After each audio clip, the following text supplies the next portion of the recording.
Seikane Girls Academy is an elite all-girls school for noble families. In a surprising move, the school decided to bring in a commoner as a reference sample of ordinary life, and that person was Kaburizaka Kimido, who came from a regular high school. The students at Seikane were extremely curious and excited to ask Kimido all kinds of questions. Before all of this, Kimido had been living a normal high school life. That day, Eri asked him, like usual, to grab some tea from the cafeteria. But as soon as Kimido stepped out of his classroom, a group of muscular men suddenly rushed toward him. They grabbed him, tied him up, and tossed him into a car. While inside, the men flexed their muscles in front of him, clearly showing off for some reason. Kimido had no idea what was going on. Eventually, they threw him out of the car in front of the gates of Seikane Girls Academy. A maid named Miyuki greeted him politely and thanked him for cooperating. She explained that they did not want to cause a scene, which was why they used that unusual method to bring him there. Miyuki quickly untied him. Kimido was understandably upset and said they had gone way too far. He asked where he was and who all these people were. Miyuki brushed off his reaction, saying that the way he greeted people really did make him sound like a commoner, and to her, that kind of attitude was rude. She told him she would explain everything and asked him to follow her. As they walked, Miyuki introduced herself and explained that this was a school exclusively for daughters of noble families. It focused on teaching them the traditional manners and customs of classic Japanese women. The existence of the school was a well-guarded secret from the general public. She also told Kimido that the school was called Seikane Girls Academy, and starting that day, he would be attending it. Miyuki said that all the arrangements had already been made and even Kimido's parents had given their approval. Kimido was confused and asked why he had been chosen, but Miyuki ignored the question and simply told him to keep following her. She went on to say that Seikane was a school strictly for noble women, so men were never allowed. Every single student and staff member there was female, and no exceptions had ever been made. However, recently, the school had been facing a few issues. Miyuki brought Kimido to meet the principal, Sayuri. Sayuri introduced herself and apologized if Miyuki had treated him roughly. She then asked Miyuki to apologize directly to Kimido. Miyuki did apologize, although it was pretty clear she did not mean it sincerely. Kimido then asked what the actual problem at the school was. Miyuki explained that a lot of students who graduated from Seikane ended up struggling after entering the real world. Even though they came from privileged backgrounds, they were not used to interacting with people outside of their bubble. The shock of dealing with such different lifestyles sometimes led them to odd behavior, like becoming obsessed with online games. Kimido was confused about why something like that would even be considered a serious issue. Sayuri said that some people had recently suggested the school should take action to prevent the same thing from happening to future graduates. Miyuki added that after discussing the best way to keep the school's traditions intact while still preparing students for the outside world, they decided to bring in a commoner. By inviting someone like Kimido to live among them at school, the hope was that the students would slowly get used to interacting with people from different backgrounds. On top of that, the students had never really been around the opposite sex, which had turned into a big problem on its own. Sayuri believed that this would solve everything. Kimido said he understood the situation, but he was confused about why he had been chosen to be the commoner sample. Miyuki explained that Kimido was just an ordinary high school student from the top public school in the prefecture. His height, weight, and looks were all average, and he was known as a kind person. Back in middle school, he had even been nicknamed Sebastian. Because of that, Miyuki said he was basically the perfect example of a commoner. However, according to Miyuki, there was one exceptional quality that made Kimido stand out from everyone else. He was supposedly gay, had a muscle fetish, and was attracted to handsome, muscular men. Kimido was shocked to hear that and insisted that he did not have a muscle fetish at all.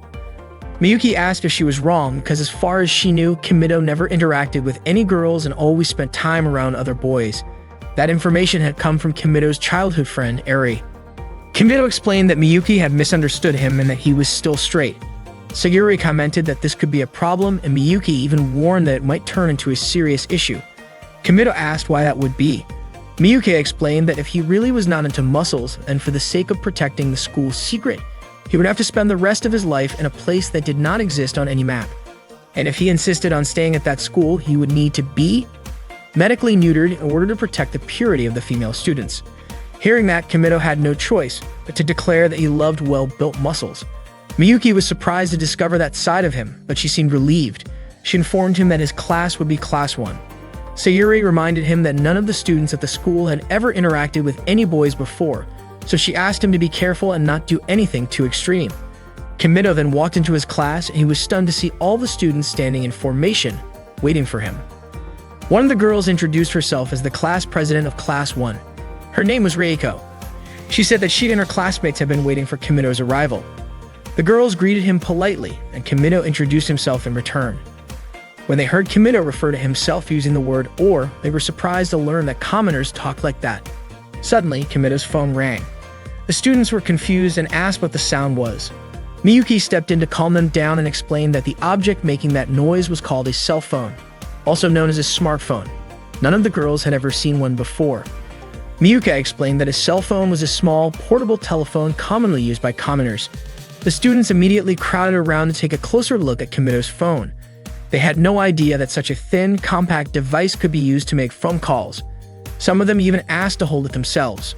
They could not believe that Kimido was so used to using something so amazing, and they said commoners were truly incredible. Reiko stepped in and told everyone to give the phone back to Kimido. But they were so flustered they had no idea what to do. Just imagining holding it made their hearts feel like they were going to stop. They felt that way because none of them had ever interacted with a boy before. Reiko finally gathered her courage and returned the phone to Kimido herself. She thanked him for letting them see it. Then all of a sudden, Reiko remembered something she had forgotten. She needed to make him a thank you card right away. Sumire had already prepared some paper and a pen for Reiko to use.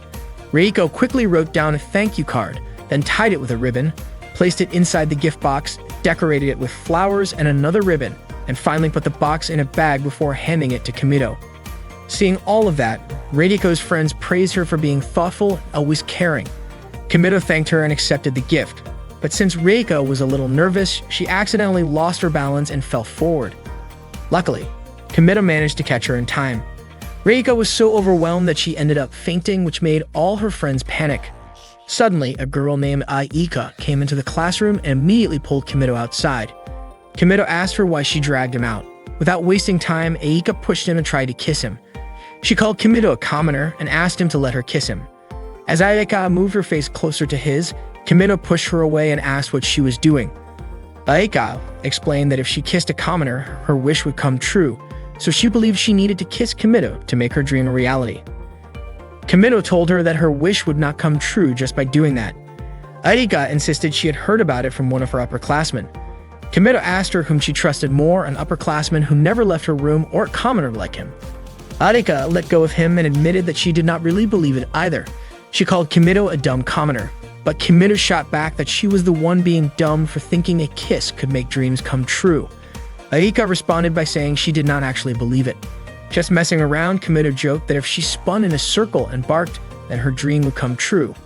To his surprise, Aika actually believed him and did it right away. Kimido could barely believe what he had just witnessed. Right then, Reiko and her friends showed up to apologize to Kimido. Reiko explained that she and the others were truly worried about him, so they came looking. They were shocked to see Kimido being pulled away like that by Aika. Reiko asked what he and Aika were doing. When she called out to Aika suddenly ran away. Reiko mentioned that Aika never really talked to them, so maybe there was something they did not know about her. Later, Miyuki escorted Kimido to a dorm that would be his new place to live. She even told him there was a private room made just for him. The room had been renovated and Miyuki was confident that Kimido would be satisfied.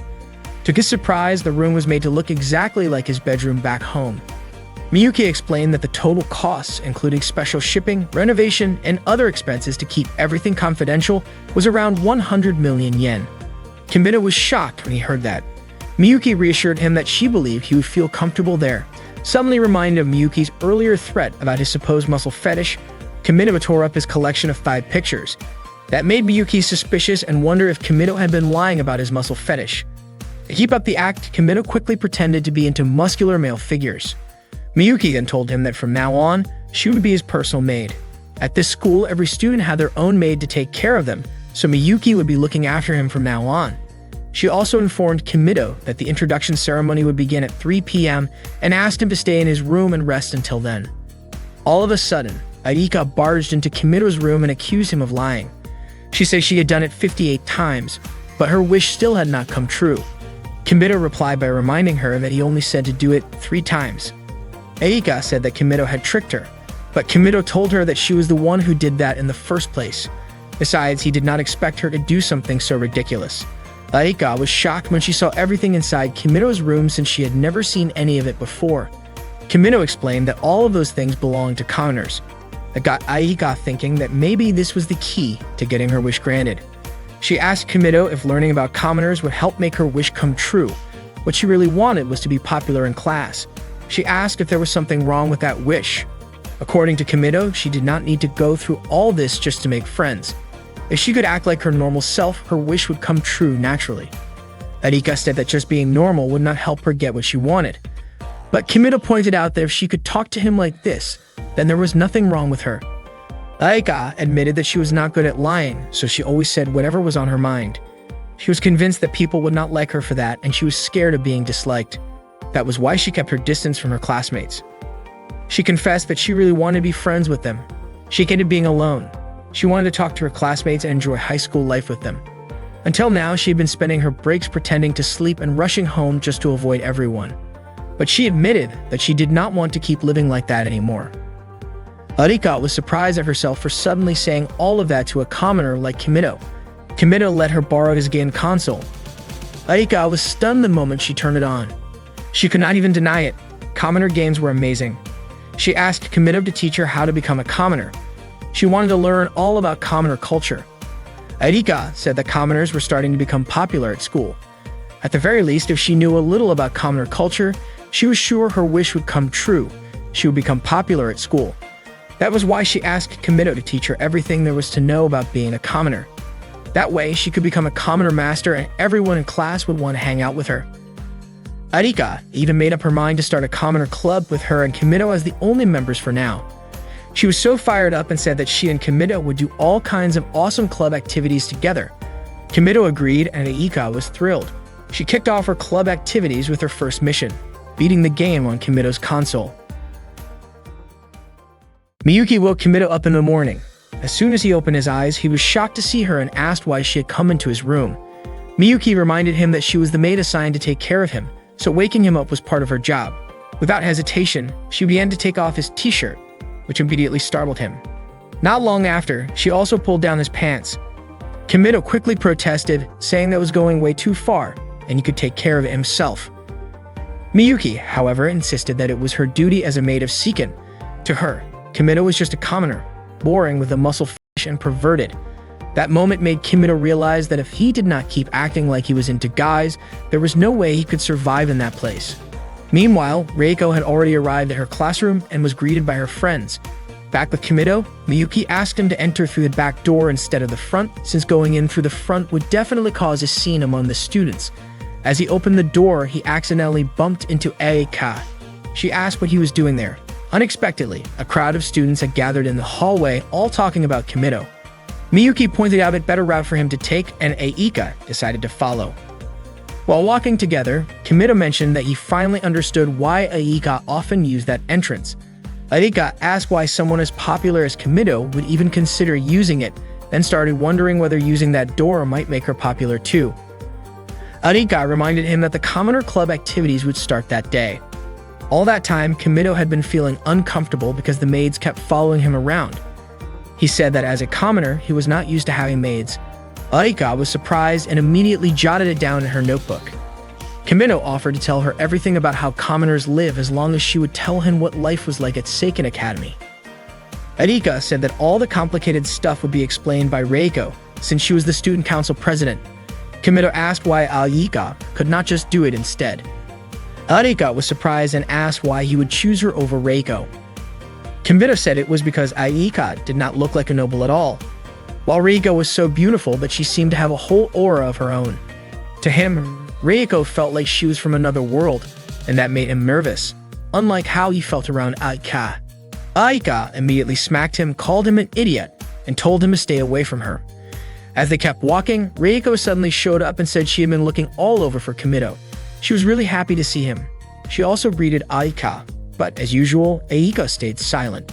Reiko then asked Kimito if she could have a moment of his time after school. Kimito agreed, which made Reiko even more excited. She explained that she and her friends were planning a welcome party for him. They would all be waiting for him in the auditorium, and she even invited Aika before quickly walking away. Reiko then wondered if she had done something wrong to make Aika so upset. Kimito realized that Aika tended to get shy in situations like that. Reiko was definitely an outstanding student. She was great at English, skilled at flower arranging, and even her friends admired her for how beautiful her arrangements looked. On top of that, she was also amazing at the long jump. Her friends described her movements as graceful. When it was Aika's turn, she ended up falling during her jump, and Reiko showed genuine concern for her. Then came Kimito's turn. He performed exceptionally well, surprising everyone. No one expected him to jump that far, and the students started praising him for how impressive he was. After gym class, Kimito walked through the halls surrounded by Reiko and her friends. Reiko complimented him, saying she could not even imagine jumping like that. Kaa commented that guys really were built differently, and Mizuho said she could not even land as smoothly as he had. Kimito then asked where she had gone. The others assumed he was referring to Aika. Kimito explained that commoners usually use pronouns when referring to people, unlike nobles who tend to address others directly by name. Reiko asked if Kimito and Aika had talked that morning and mentioned that it seemed like the two of them were pretty close. Reiko guessed that maybe something was wrong with her and the others, since Aika had not wanted to talk to them at all. Kimito wondered if it would be okay to tell them that Aika just did not want to be disliked by Reiko and the rest. He eventually said that Aika might have her own reasons, and he asked them not to hate her for it. Reiko replied by asking why they would hate Aika in the first place. They had not done anything to upset her, but they were really glad Kimito told them that. That way they could try to become good friends with her. The other girls agreed and said they were sure it would work out, and they were willing to try. Later, Reiko and the others took Kimito to the school restaurant. Kimito was stunned by how fancy the place was. Every student there stared at him, watching his every move. At that moment, Kimito had become the center of everyone's attention. He was so nervous that he tripped. When he looked at the menu, he could not understand anything written on it.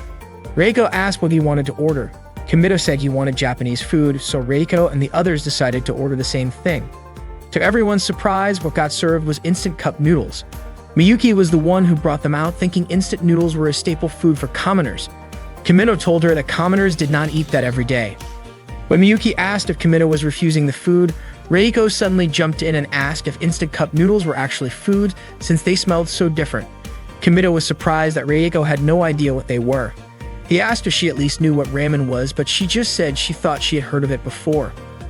Kimito explained that instant cup noodles were a simple version of ramen. You just add hot water, and they are ready to eat. Reiko and the others were shocked to learn that all it took was hot water to make it. They had never thought of that before, and they were confused about why the container had so much writing on it. Some of them even compared it to old Imari porcelain that also had decorative writing. Kimito told them that sometimes commoners ate that kind of food. When Reiko opened hers, she was amazed that it was actual food and even came with seasoning packets. Mizuho was curious about how it worked and how just adding hot water could change its form. Kimito offered to let them try it. Reiko encouraged everyone to eat the cup noodles. Reiko asked Miyuki to hand out the noodles to the rest of the class. She said porcelain bowls were not worthy of holding the cup noodle treasure Kimito had shared with them, and told her to serve it on their best plates instead. Once the noodles had been passed around, the students grew curious about how it would taste, since the smell was so pleasant. Kimito was confused because he did not think the flavor was anything special. Reiko thanked Kimito and invited everyone to start eating. To Kimito's surprise, they all said it was absolutely delicious. He hardly believed what he was hearing. Kai said it was her first time ever trying something like that. Mizuho thought the broth was so savory and the texture of the noodles was truly unique. Maya even got hooked on the taste. For Reiko, it was an experience like nothing she had ever had before. She said she never knew a food like that even existed, and she would remember it for the rest of her life. Kimito could not believe how a simple meal could cause such a fuss. Meanwhile, Aika was eating lunch alone. To her, being away from everyone else actually felt kind of nice. Reiko brought Kimito to his welcome party. Kimito felt happy and thanked Reiko for it. Reiko said she was just glad she got to organize something like that. Then she invited her friends to raise their glasses for Kimito as the new transfer student. The welcome party was incredibly fancy, complete with a violin performance and dancing. Reiko asked if something was wrong with the party, but Kimito said he was just impressed that she could pull off something like that. Reiko told him that he was the impressive one, surrounded by a world they had never known before. She felt that Kimito had opened her eyes to a completely different perspective, and she was genuinely happy to be praised by someone like him. Reiko then invited Kimito to dance. However, he turned her down, explaining that he could not dance and had never danced before. Reiko apologized for not realizing that. Kimito then agreed to give it a try and asked her to show him how. Reiko happily accepted. She was clearly nervous as they got started. At first, Kimito felt like he might be able to pull it off, but as they continued, their movements got faster and they began spinning around wildly. Reiko assumed it was some kind of innovative dance style and figured it must be how commoners danced. Eventually, she started to feel dizzy and lost her grip. Kimito caught her just as the music ended. The other students burst into applause at their performance. Later that evening, Aika came to Kimito's room, clearly annoyed because she had been waiting for a long time. Kimito explained that Reiko and the others had taken him to the welcome party and then asked if Aika was supposed to attend as well. Aika insisted that Kimito tell her everything he knew about commoners for their club activities. Kimito asked for a moment to think about what kind of things commoners usually did. While he was thinking, Aika browsed through his bookshelf and asked what kind of books those were. Kimito told her they were comic books. She picked up one titled Avatar Tonfa, and Kimito was surprised that she had never heard of it. When she opened the book, she asked how to read it. Kimito was even more surprised that she did not know how to follow the panels. He explained that it was read from right to left, top to bottom. Arika started reading it and seemed to get into it quickly. She ended up reading more than just one volume. After a while, Kimito asked what she thought of the comic. Arika admitted that she was shocked and asked why Kimito had never told her about it before, about how all high schoolers among commoners were apparently paranormal, like in the comic. Kimito started to realize how naive Arika really was. He figured she probably believed everything she had read in the comic. Arika declared that she was going to become a paranormal too. If commoners could do it, then there was no way a noblewoman like her could not. Kimito could not believe she actually took the story seriously. Aika went on to say she would show her avatar to the other students, and then everyone would admire her, and she would become popular. She even added that even if she became the most popular girl in class, she would still talk to Kimito.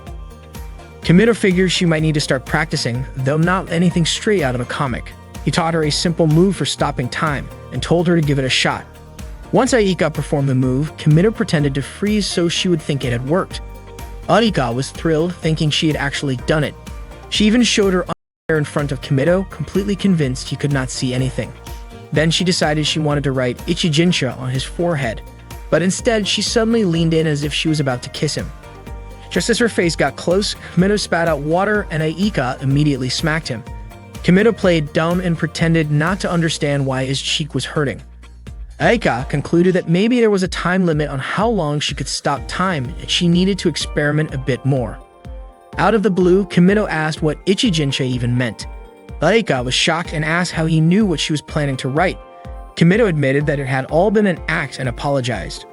That night, Reiko was soaking in the hot spring when she unexpectedly ran into Kimito. Kimito was stunned by the sight of Reiko's figure. He immediately closed the door, apologized, and left. Reiko then said that she had to become Kimito's wife since he had seen her body. The next day in class, Reiko could not stop thinking about what happened the night before. Meanwhile, Kimito assumed that Reiko had already moved on and was acting like nothing ever happened. During the lesson, the teacher asked everyone to pair up and start a conversation. Kimito ended up with Reiko and invited her to begin. When Kimito started with the words, "you know," Reiko misheard it as "you now," which means engagement. She responded by saying it was a little too soon for them, but getting engaged and leaving school was totally normal back in her grandmother's time. Kimito had no idea what she was talking about. Reiko asked him to continue what he was trying to say. When Kimito said waiting for, she misheard it again, this time as wedding. Reiko then said she was ready to get married right away. She added that she could throw together an amazing ceremony that would make everyone happy, even if everything happened super fast. Without realizing it, Reiko started tearing a piece of paper out of her notebook and folded it into an origami tower. When she saw the word travel written on it, she asked Kimito where they should go for their trip, somewhere local or maybe abroad. The teacher looked completely confused, wondering what on earth was going on with Reiko. That day, a new maid was being briefed by her senior.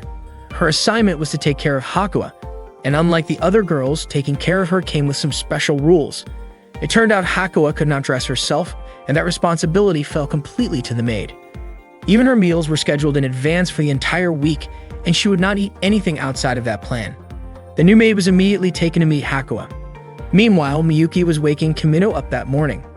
As always, she said she hoped he would not wake up again. Then she asked how he was doing and if he had gotten used to living there. Kimito said that at that point, he still was not used to it.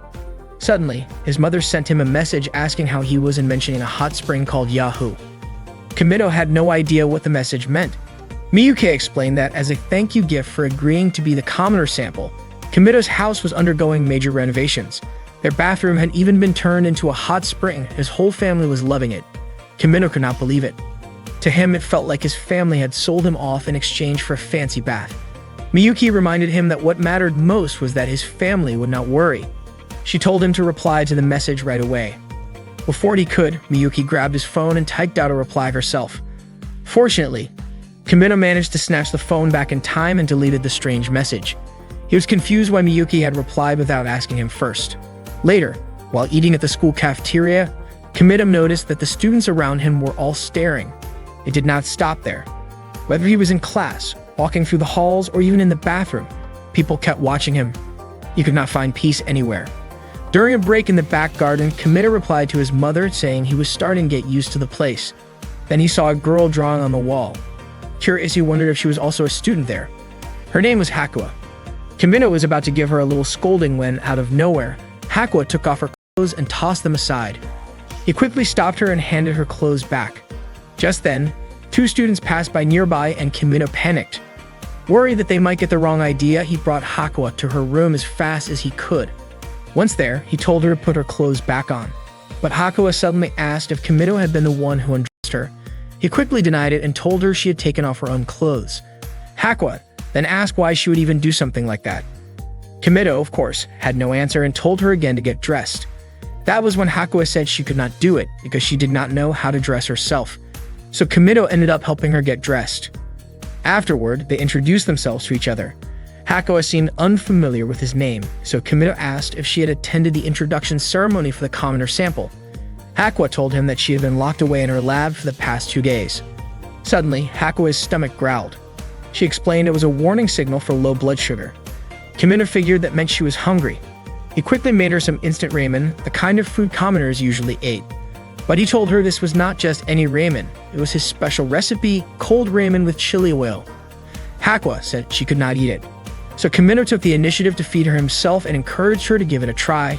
She took a bite and ended up finishing the entire bowl. Once she was done eating, Kimito asked her to return to her room. But then, out of nowhere, Hakua fell asleep on the floor. Kimito tried to wake her up. Unexpectedly, Hakua jumped up, started scribbling something on the desk, and then began taking off her clothes again, one piece at a time. At that exact moment, Aika was on her way to Kimito's room for their club activity. But what she saw when she opened the door was completely shocking. From her point of view, it looked like something indecent was happening between Kimito and Hakua. Kimito quickly tried to explain that it was all a misunderstanding and not what it looked like. However, to Aika, it seemed like his hand was holding Hakua's underwear. Aika immediately yelled and called Kimito a pervert. After Hakua regained consciousness, Kimito escorted her back to her lab. Once they arrived, one of Hakua's maids, Sakamori, thanked Kimito. She pulled out a digital camera, which turned out to be used for recording what Hakua had written on the statue earlier, so she planned to head to the courtyard to take a picture of it. Kimito had no idea what that was all about. Sakamori then explained that Hakua was globally involved in fields like mathematics and industry, and at the time, many of the world's top business figures were waiting for her conclusions. Sakamori also mentioned that the building was funded by the profits from Hakua's own patent rights. She added that it was time for Hakua to eat. Kimito replied that he had already fed her.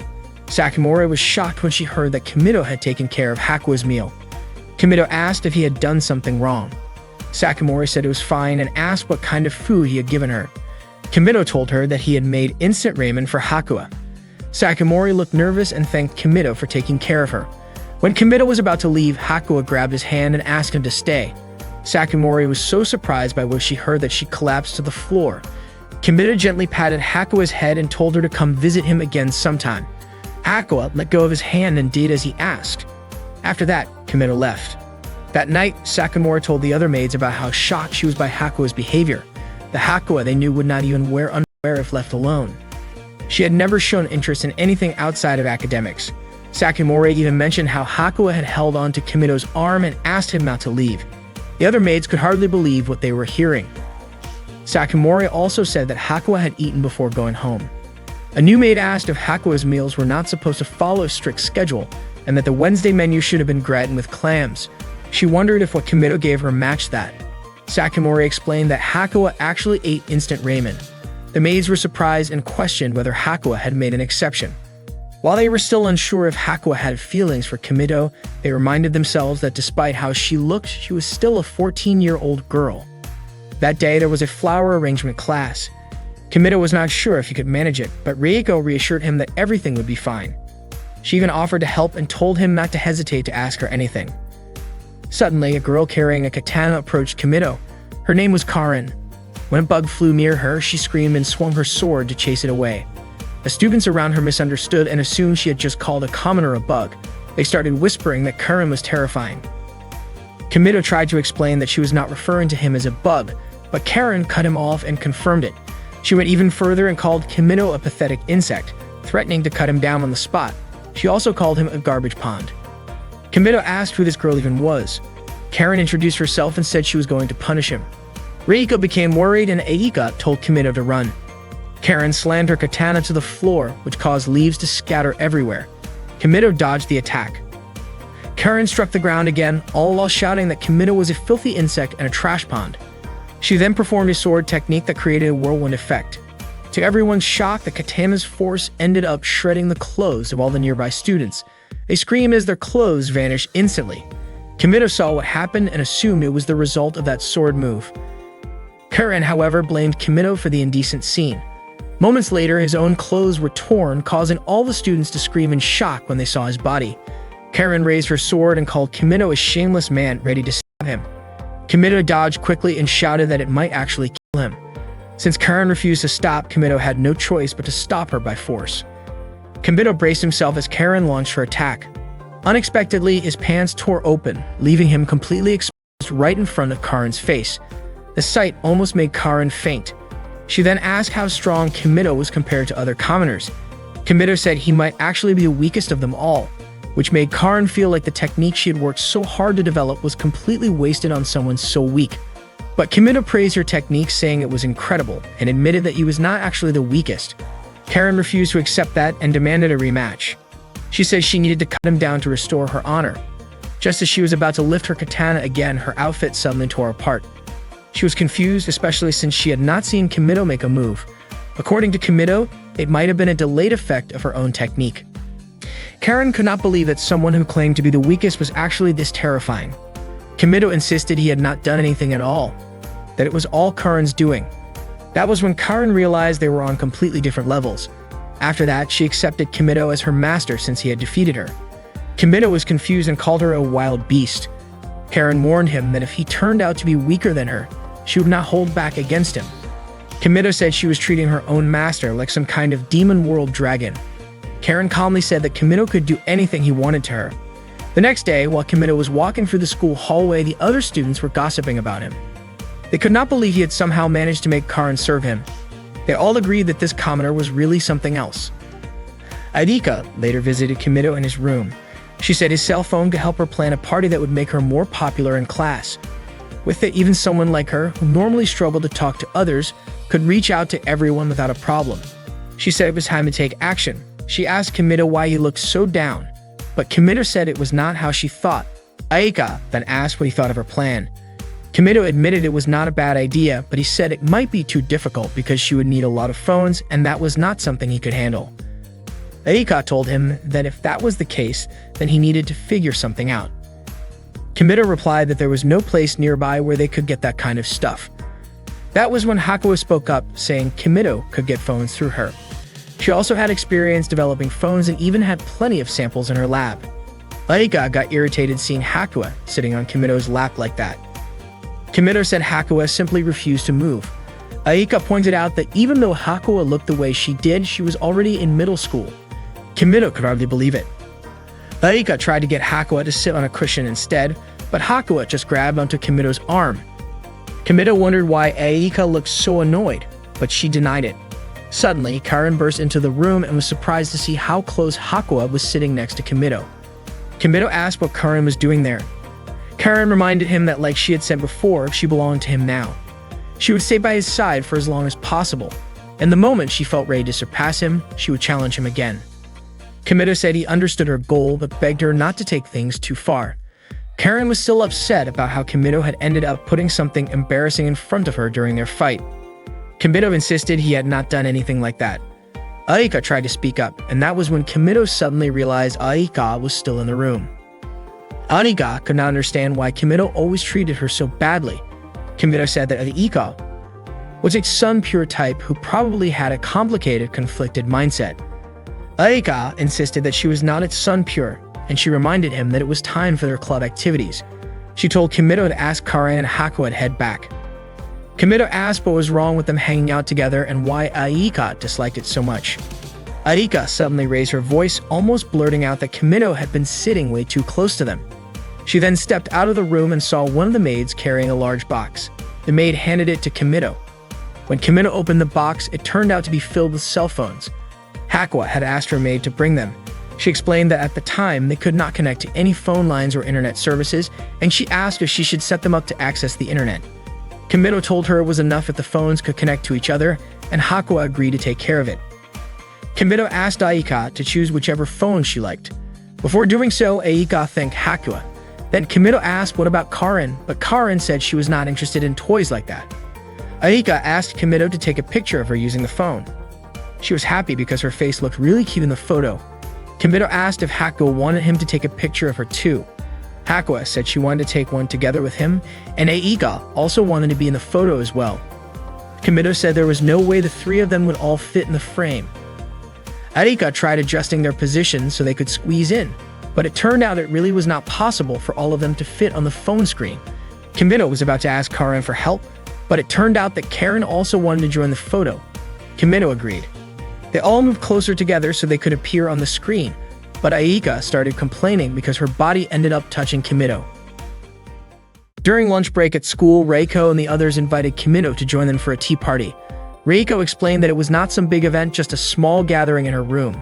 She looked a little nervous and said she did not mean anything by it, that it was just something they usually did. She added that it could be a nice opportunity to hang out. Kaya mentioned that although they often had tea parties like that, this time they were inviting Kimito as a special guest. Reiko quickly covered Kaya's mouth and then asked Kimito if he had any plans after school. Kimito said that he did not have anything important going on and agreed to join the tea party. Suddenly, Aika spoke up and reminded everyone that Kimito had plans with her after school. Reiko asked if there was something Aika wanted to talk about with Kimito.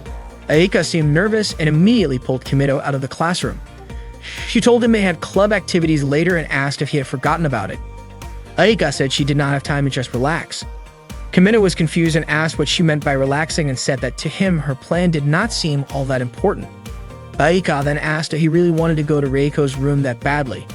She insisted that he go home with her right away since she needed time to get ready for what she had planned. Kimito agreed to go with her. Before leaving, Kimito apologized to Reiko for not being able to attend the tea party. Reiko told him not to worry about it and said she hoped his plans would go well.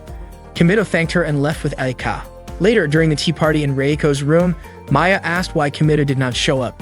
Reiko explained that he had something else going on. Maya wondered what kind of plan could have pulled him away and commented that Aika seemed a lot more open with Kimito.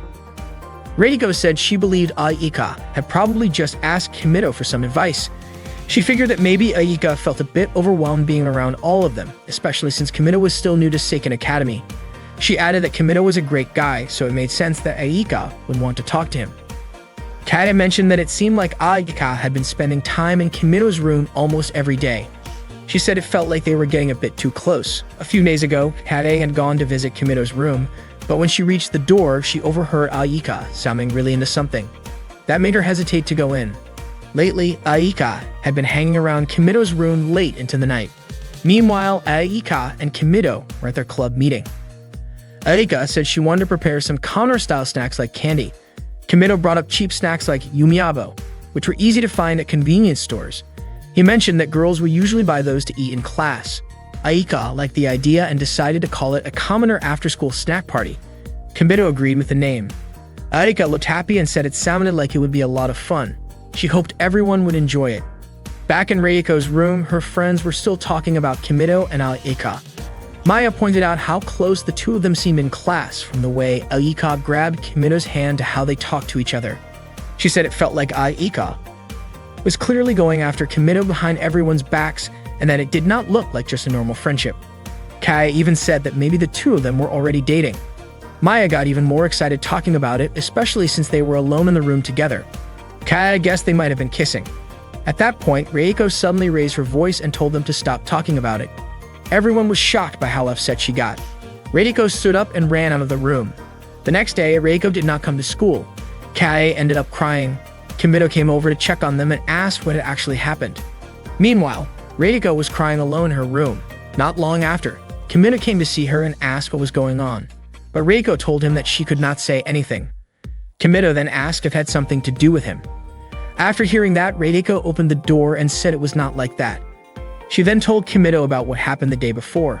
She also explained that she had yelled at Kae and left the room without saying anything. It was the first time she had ever done something like that, and she did not know what she should do. Kimito offered to help her. When Kimito went to his room, he was surprised to see Aika there. Aika asked about Reiko and mentioned that she knew Kimito had just come from Reiko's room. Kimito asked how she knew that. Aika accidentally admitted that she got curious when Kimito left and decided to follow him. Kimito explained that Reiko was feeling really overwhelmed. Aika guessed that Kimito was probably thinking of a way to help her, and Kimito was confused about how Aika could know that. Aika said that was just the kind of person he was, and then asked if he had come up with any ideas. Kimito thought the simplest solution would be to bring in an outsider to talk things through, but since the whole class was involved in considering Reiko's situation, he figured it would be better to organize an event or something different that could boost everyone's spirits and help Reiko gain more confidence. He started thinking about something related to commoners that nobody at school knew about but could be used to patch things up, but he was not sure what could check all those boxes. Aika suggested that what Kimito was actually planning was an after-school commoner-style party. Kimito asked if that was not the idea Aika had wanted to do herself. Aika said it was fine because she thought there was no better idea than that anyway. Kimito told her she was actually a really kind person. Aika admitted that she had not really wanted to do it at first, but since it was her idea, she also wanted to be more popular in class and enjoy school life with everyone. Still, she could not stand seeing the class like that and did not want to leave Reiko alone. She said she would hate herself more if she did nothing. Kimito once again told her that she was a good person. He even offered to make her a snack, but instead, Aika bumped her forehead against his and called him an idiot. Kimito winced in pain and said he was starting to think she was not such a good person after all. After school, Kimito thanked the students who had gathered and told them they would be having a commoner-style after-school party. He explained that this was something that regular high school girls often did, and he wanted everyone there to try it out. Suddenly, Reiko showed up, dressed completely differently from usual. She said "edge poyo," a phrase commonly used by fashionable girls from the commoner world. Her classmates could barely believe that the girl standing in front of them was Reiko. She kept acting playfully like a typical commoner girl. Kimito was genuinely impressed because Reiko seemed to be able to pull off anything perfectly. Kimito mentioned that earlier that day he had asked Reiko to dress like a fashionable girl from the commoner world. Girls dressed like that were usually seen as trendy. Everyone noticed that her hairstyle looked foreign and her makeup was bold and stylish. Reiko then pulled a phone out of her pocket and sent a message. Right after that, the sound of phones ringing filled the room. Reiko asked everyone to check inside their desks. To their surprise, they each found a phone. Reiko asked them to press the message button, and it turned out to be an apology from her. She apologized for making everyone worry. She also specifically apologized to Kae for saying something hurtful. Kae said it was her fault too. Reiko asked Kae to take a selfie with her as a way to remember that they had made up. Reiko took a picture with Kae using her phone. Then she explained to the class that phones could also be used to take pictures and send them through messages. She said that commoner girls usually took pictures like that with their friends and messaged them to each other. Reiko told everyone that she and Kae were friends. Kae was touched and said she would treasure that photo like a prized possession. After that, Reiko invited the rest of the class to take photos with her too. After the event ended, Reiko thanked Kimito for helping her. In fact, she felt like no amount of gratitude would ever be enough to repay him. Kimito felt relieved that Reiko and Kae had made up. Reiko was incredibly happy that Kimito went through all that just for her. Kimito admitted that the idea had not been his in the first place. It was actually Aika's. He probably should have kept that a secret, but because it was Reiko, he decided to tell her anyway. He explained that Aika had really wanted to become friends with Reiko and her classmates, which was why she had originally come up with the event.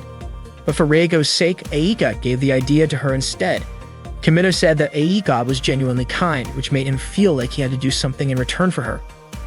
Unexpectedly, what he said made Reiko upset. She ran out of the classroom and headed straight for Kimito's room.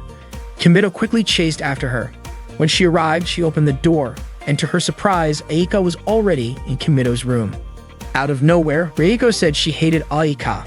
She claimed Kimito had told her everything and even called Aika an idiot. Aika was shocked and annoyed because if Reiko already knew everything, then she should have been thanking her instead. Reiko suddenly lashed out and went after Aika. Aika had no idea what the problem was. Reiko cornered her and repeated that she was being stupid. Aika called out to Kimito asking for help. Reiko was confused about why Aika and Kimito were calling each other by their real names, which only proved how close the two of them really were. Reiko blamed Aika, saying that if Aika had just come to her for advice, none of this would have happened. She was disappointed that Aika gave up and walked away over something so minor. Aika started getting irritated and pushed Reiko back. She told her that Reiko would never understand or even know how she really felt. Reiko then asked if Aika had any idea how much she had worried about her. She said all she could think about was what she was lacking. Reiko also explained that she had been defending Aika from all the people talking behind her back. What Aika fired back, saying she never asked for that. She accused Reiko of always looking down on others just because she could do everything. Reiko pushed her and insisted that was not true. She told Aika that she should have relied more on other people. Aika argued that she had already helped Reiko by letting her use her idea, but Reiko responded that she had never asked for that. After hearing that, Aika started to hate Reiko too. The two of them kept fighting, eventually shoving each other onto the bed. While that was happening, Kimito got distracted, his eyes locked onto the way their firm, soft thighs pressed against each other in a strangely perfect geometric shape. The absurdity of the thought snapped him out of it, and he quickly told them to stop fighting. Both girls yelled at him to shut up, and Aika threw a pillow at him, knocking him over. After that, Reiko and Aika both blamed themselves for how things had turned out. Kimito stood up and told them it was his fault. Once the fight had ended, Aika started playing a console game. Kimito tried to calm her down and encouraged her, saying that she would definitely be able to become a master of commoner culture. From the start, she had never really acted like a noble, especially not the way she talked. Aika said she used to be like the other girls, but in 4th grade, she got really sick with a fever and passed out. When she woke up, her way of speaking had changed completely. She figured maybe she had lost her memory during that fever or something had happened to her. Still, she said she was fine with it, since she never really wanted to get close to anyone anyway. To her, Kimito's games and comics were fun enough. Unfortunately, she accidentally let it slip that she also enjoyed spending time with Kimito. Just then, Hakua and Karen came into Kimito's room. Kimito assumed they wanted to hang out and play games with him. Although Karen would not admit it, Hakua handed him a club application form. It turned out she wanted to join the Commoner Club. Reiko also asked to join the club. Kimito was confused. He did not understand why all of them suddenly wanted to be part of the Commoner Club. Reiko said it was for the sake of her future. Hakua mentioned that she wanted to be with Kimito. Karen claimed she did not want to be with him, but the circumstances left her no choice. Unfortunately, Aika rejected their requests, especially Reiko's. Kimito asked Aika not to act that way because honestly, Reiko just wanted to make up with her. But Reiko ended up saying that if Aika did not like it, maybe she should be the one to leave. Then, a little shyly, Reiko asked Kimito to start calling her by her real name from now on. Aika got irritated and said that Reiko already had her tea party group and was always hanging out with them anyway.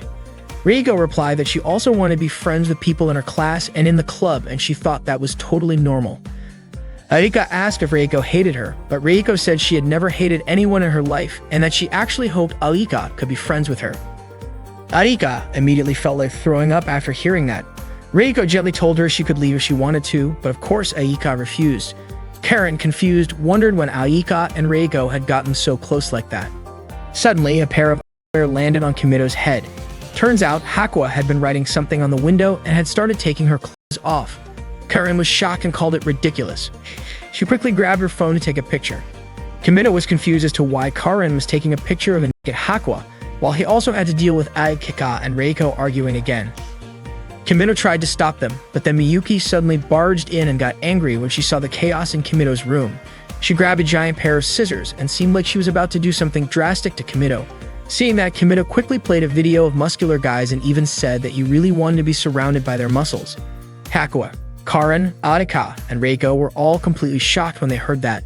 Miyuki quickly apologized for doubting Kimito and said that he must be a very unique guy who only gets excited by super buff men. Kimito was incredibly embarrassed that Miyuki said that right in front of his friends. Misaki was a radio host, and that day she had a broadcast with Eri, a high school idol who also worked as a voice actress. It was the third time Eri had been on the show with her, and Misaki had even come up with a special greeting just for Eri. During the broadcast, Eri seemed cheerful and friendly. But after the show, while they were in the restroom, Eri was clearly upset with Misaki.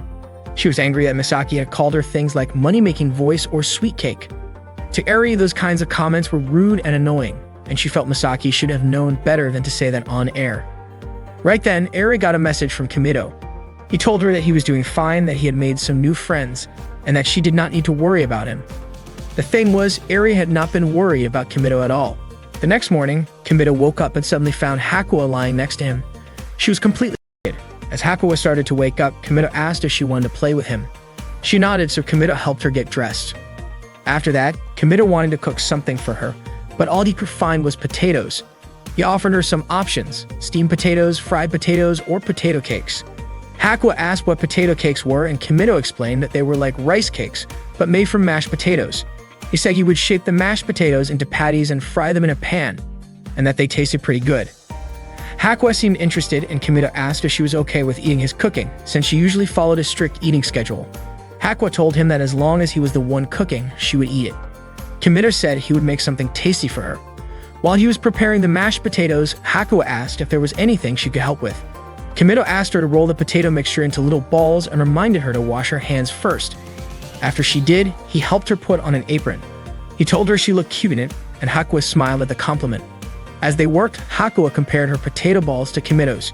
His were all the same size, while hers were uneven. While they were still having fun making them, a pair of panties suddenly landed on Kimito's head. It turned out Hakuo had started scribbling formulas again, while absent-mindedly taking off her clothes, but this time she had not taken off the apron. Kimito quickly helped her put her underwear back on, but he could not help thinking he probably looked like a total creep. Soon the potato cakes were ready. Hakuo tried them right away and said they tasted good. After snacking, Hakuo picked up a small book and started reading. One riddle in the book asked, "What closes when you pass through it, but stays open if you do not?" The answer was a railroad crossing. Kimito was surprised and asked if Hakuo did not know what riddles were. She asked him what a riddle was. Kimito then asked if she remembered going to kindergarten or grade school, but Hakuo said she could not remember anything from kindergarten. When he asked what she used to do in grade school, she replied that she had made ergodic hypotheses, built cargo-carrying robots, and designed a bunch of CPU circuits. So Kimito decided to try asking her a riddle himself. He said, if a father frog goes quack quack and a mother frog goes caro caro, then what sound does a baby frog make?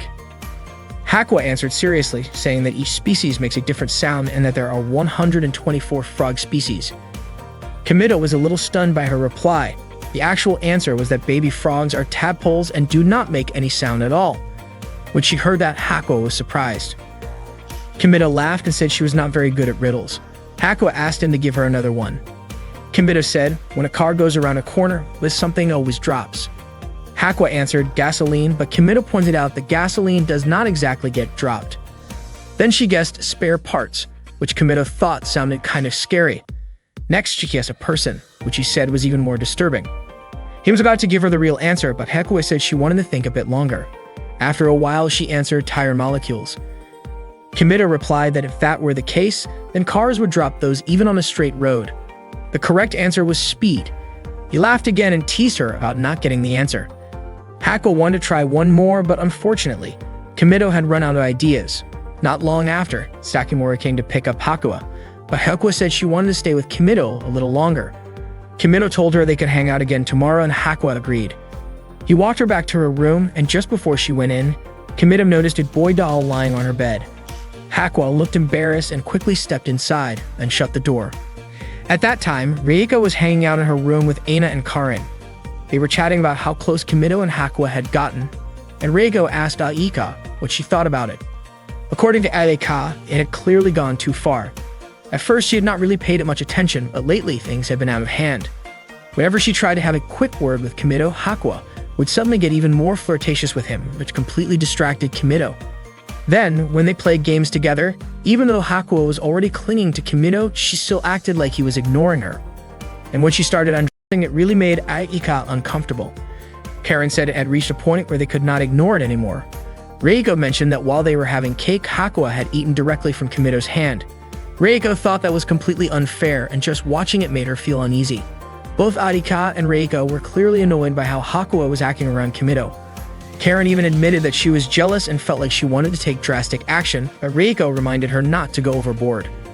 Arika concluded that the real problem was Kimito, especially since every time he handed out candy, he smiled like he was genuinely enjoying it, as if he were some kind of personal servant.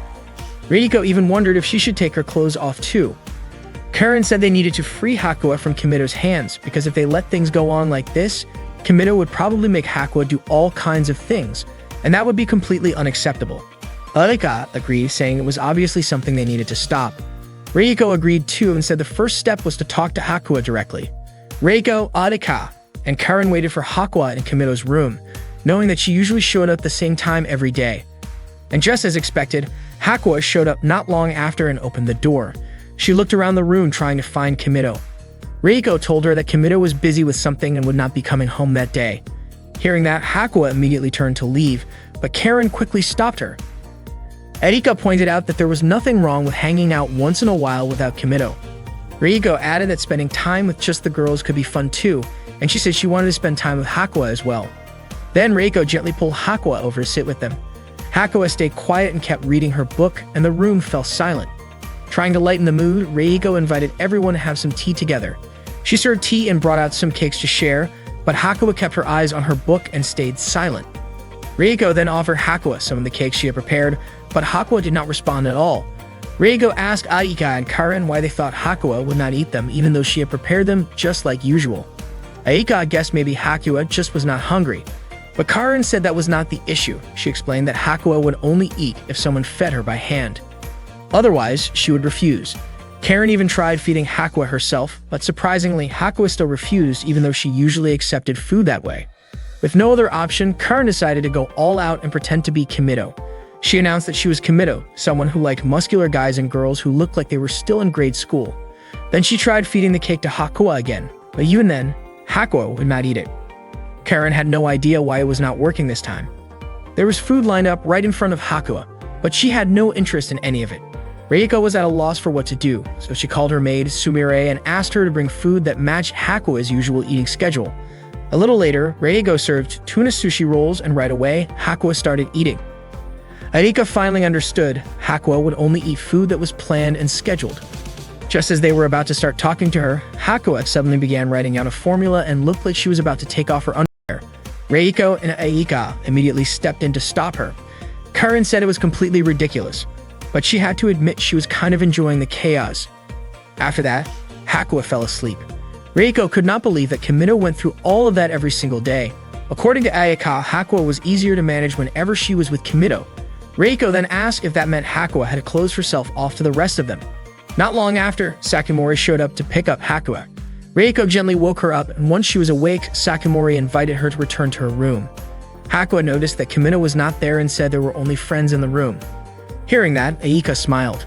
Before leaving, Hakuo said in a loud voice that the daddy frog's sound was quack quack, the mommy frog's sound was kero kero, and then she asked what sound the baby frog made. Reiko realized it was a riddle. Karen said Hakuo was absolutely adorable. Arika responded by saying that baby frogs were tadpoles, so they did not make any sounds. Hakuo was surprised that Aika could figure it out. Meanwhile, Kimito was playing a game voiced by Eri, something he had not done in a long time. The game character was named Marika. She was upset that Kimito had left his girlfriend, her, for an entire month. Kimito apologized, but Marika assumed that he hated her now. The game was called Marika-tan Pero Pero. Marika asked Kimito how he felt about her, and he told her that he really liked her. Marika asked him to say it again, claiming she had not heard it the first time. Kimito leaned his face close to the game screen. Just then, Erika opened the door to his room and asked what he was doing. Kimito explained that he was playing a game and that the woman on his phone was his girlfriend in the game world. Erika was honestly grossed out. Kimito was not playing because he liked the game itself, but because the voice actress was someone he knew. Erika did not really understand what he meant by that. Kimido explained that when the game character spoke, the voice was actually someone he personally knew. Aika was really curious and wanted to hear the character's voice for herself. Kimido told her to try chatting with the game character. Marika and Aika introduced themselves. Marika asked if Aika was Kimido's friend. Aika nervously said yes. Marika laughed and told her not to be so tense. Aika really enjoyed the conversation with the game character. Not long after, an announcement came from the intercom calling Kimido to the principal's office. He quickly left the room. Marika then asked Aika to be her friend, and Aika happily agreed, even jokingly saying, "Until death do us part." Suddenly, Reiko walked into Kimido's room and was surprised to see what Aika was doing. Aika explained that she was making friends. She told Reiko that if she was looking for Kimido, he was not there and neither were Hakua and Karin. Since Aika was busy, she asked Reiko not to bother her. Reiko stepped into the room and said she wanted to read a book.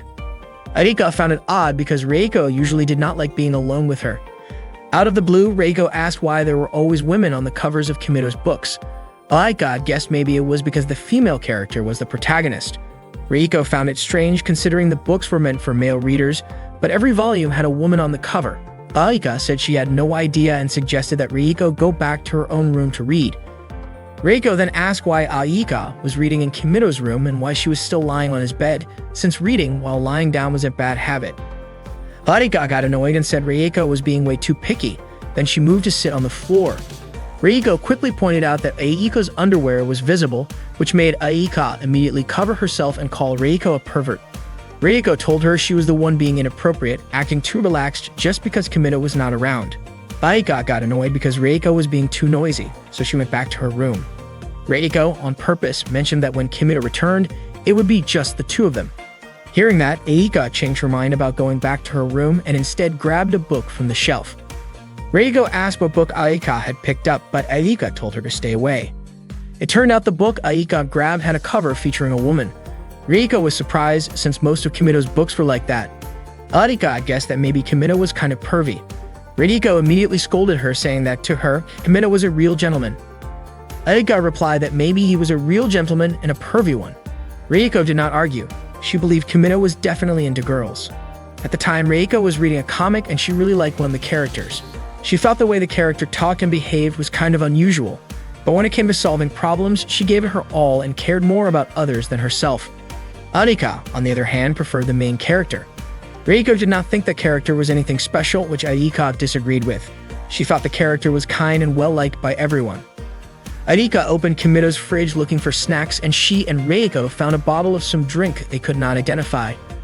To Reiko, it looked like juice, or maybe something commoners would drink. Aika said she wanted to try it, and Reiko said she did too, but Aika would not let her. She even said that if it were any other girl, she would have shared, but not with Reiko. Reiko gave up and walked away. Suddenly, Aika called out and asked Reiko to grab some glasses, since she decided to share it after all. Reiko smiled, clearly excited to try it. But the moment they tasted it, they immediately spit it out. Reiko said the bubbles tasted weird. Aika was confused and asked why Reiko had to spit it right at her. Since her clothes got dirty, Aika started taking them off and Reiko scolded her. Aika explained she was taking them off so they would not stick to her. Reiko ended up taking her clothes off too. When she saw Aika's clothes just lying there, Reiko reminded her to fold them properly. She felt like Aika lacked basic manners, especially since she was a student at Seikan Academy. Reiko tried to make Aika hand over her clothes so she could fold them herself, but she slipped and fell right on top of Aika. Reiko's body landed on Aika, making it hard for her to breathe. Reiko quickly apologized, but Aika told her to get that gross thing off her face. Reiko got offended when she realized Aika was referring to her chest. They kept bickering back and forth until they realized Kimido was standing there, watching them. He noticed a comic book near them that had a romance story between two girls, and he immediately apologized for interrupting. Both girls shouted, trying to explain that he completely misunderstood what was going on. The principal of Seikan Sayuri called Kimido into her office to inform him that the construction for the school trip destination had been completed and that tomorrow, he and his friends would be visiting the place. Kimido asked what kind of place they would be going to. Miyuki explained that the school had built an amusement park to introduce commoner culture to the noble students, and it had been named the Commoner Park.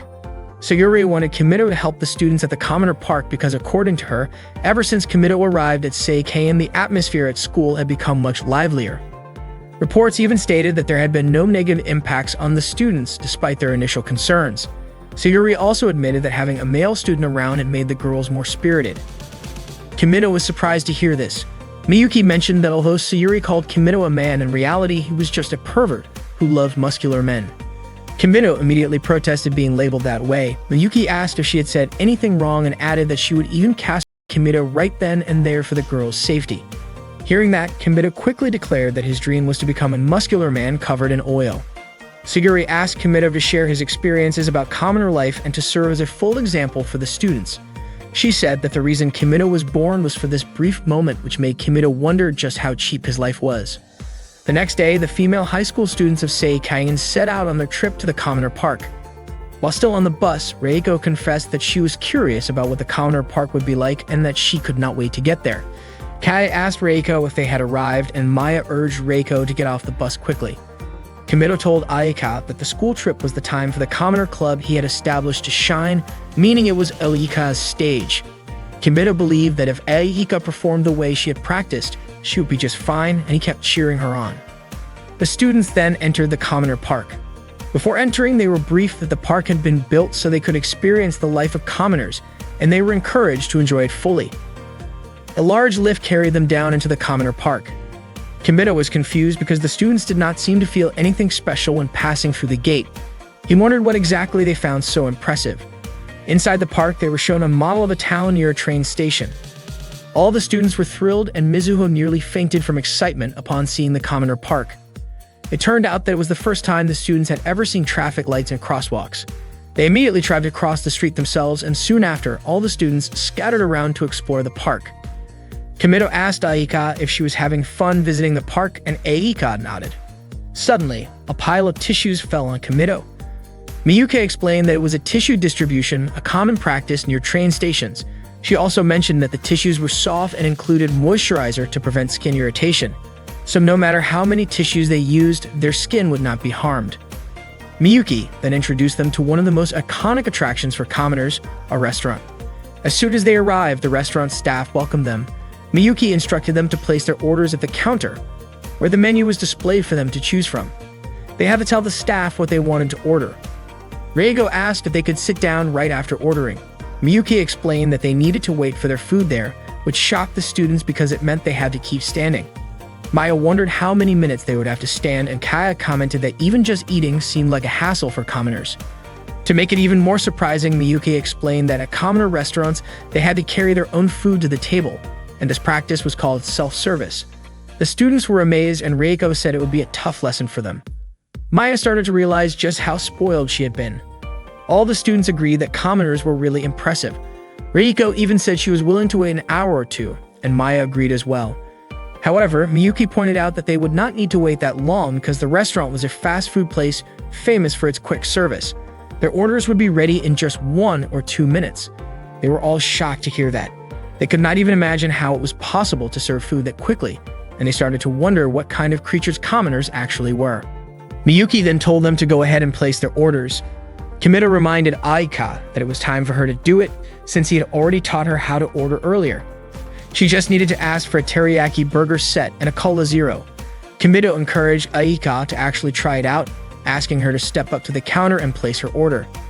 Kimito noticed that Aika looked nervous, which surprised him. Then, unexpectedly, Reiko confidently stepped forward to the counter to order. Her friends cheered her on, calling her amazing. When Reiko reached the counter, the cashier greeted her and asked if she would be dining in.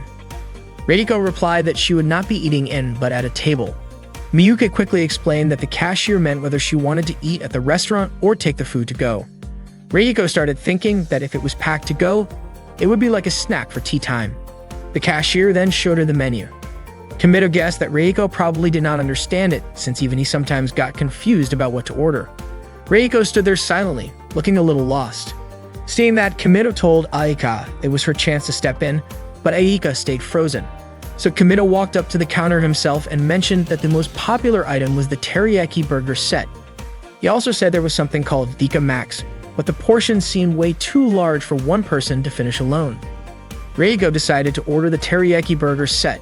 The cashier then asked what drink she would like. Kimito suggested ordering iced tea and Reiko agreed. After that, the cashier asked her to wait at the counter for her order. Reiko thanked Kimito and told him he was amazing. Next, it was Karen's turn to order, but she got distracted by the toys on display. Once everyone had gotten their food, Reiko invited everyone to start eating together. Kimito found it strange that even at a time like that, Aika chose to sit by herself. Kimito took a bite of the burger and was stunned by how delicious it was. He could feel the flavor of the meat burst in his mouth with just one bite. The rich seasoning made the juices taste amazing. The beef was not overly greasy, yet it still kept its juicy goodness. For the first time, he understood what real beef was supposed to taste like. Everything he had eaten before now seemed like garbage in comparison. The softness of the bun perfectly complemented the tenderness of the meat, and the gentle aroma combined with the incredible texture made it feel like pure perfection. It felt like every grain of wheat had been crafted just to gently wrap around that burger. Eating it was like being transported to a whole new world. Kimito truly felt like he was experiencing heavenly harmony in his mouth. In his awe, he even started repeating Pythagoras over and over again. Kimito shouted that it was wrong to even call this burger Max. His friends asked him what was going on with him. Kimito admitted that while the burger was insanely good, the simple and balanced flavor of a classic cheeseburger and the unique taste that could only be found in the Dika Max made it special in a different way. More importantly, there was something about Dika Max that could not be found anywhere else. He even started wondering how much the burger actually cost, feeling like it would be strange if it was only a few hundred yen. Getting frustrated, Kimito angrily said that treating Max like that was insulting. He even challenged whoever dared to make such a burger to face him. Everyone was shocked, seeing how seriously angry Kimito looked, and they had no idea why he was so worked up. Meanwhile, Aika simply sipped her drink quietly from her seat in the corner, listening to everything from a distance. Meanwhile, Sakimori chased after Hakua, who was walking toward Kimito's room. Sakimori asked if Hakua was planning to play with Kimito, and Hakua nodded. Sakimori explained that unfortunately, Kimito had gone out with the others. They were visiting a public park together. Hearing this, Hakua just stayed silent. After visiting a fast food restaurant, the students headed to a game center. They looked amazed by the huge variety of games available there. Reiko told Kimito that she was really happy to come to the game center. Kaie invited Reiko to try the claw machine. Reiko managed to win a stuffed animal, and her friends clapped for her. Meanwhile, Arika was playing a dance game. According to Kimito, Aika was really good at dance games, but the other girls seemed more interested in the claw machines and the cute animals. Arika sat quietly by herself, so Kimito suggested that she just wait because the others would probably come over soon. Suddenly, the twin sisters showed up and asked Aika for help playing a game. However, Aika told them to leave because she wanted to go buy some juice. Kimito then stepped in and helped the twins with the claw machine. After winning a prize, Kimito gave the stuffed animal to them, and they thanked him happily. Out of nowhere, another girl asked Kimito to teach her too. She pressed the button while Kimito helped her aim. The girl was so nervous that Kimito advised her to focus on one stuffed animal and then press the other button. When their hands accidentally touched, the girl became even more flustered.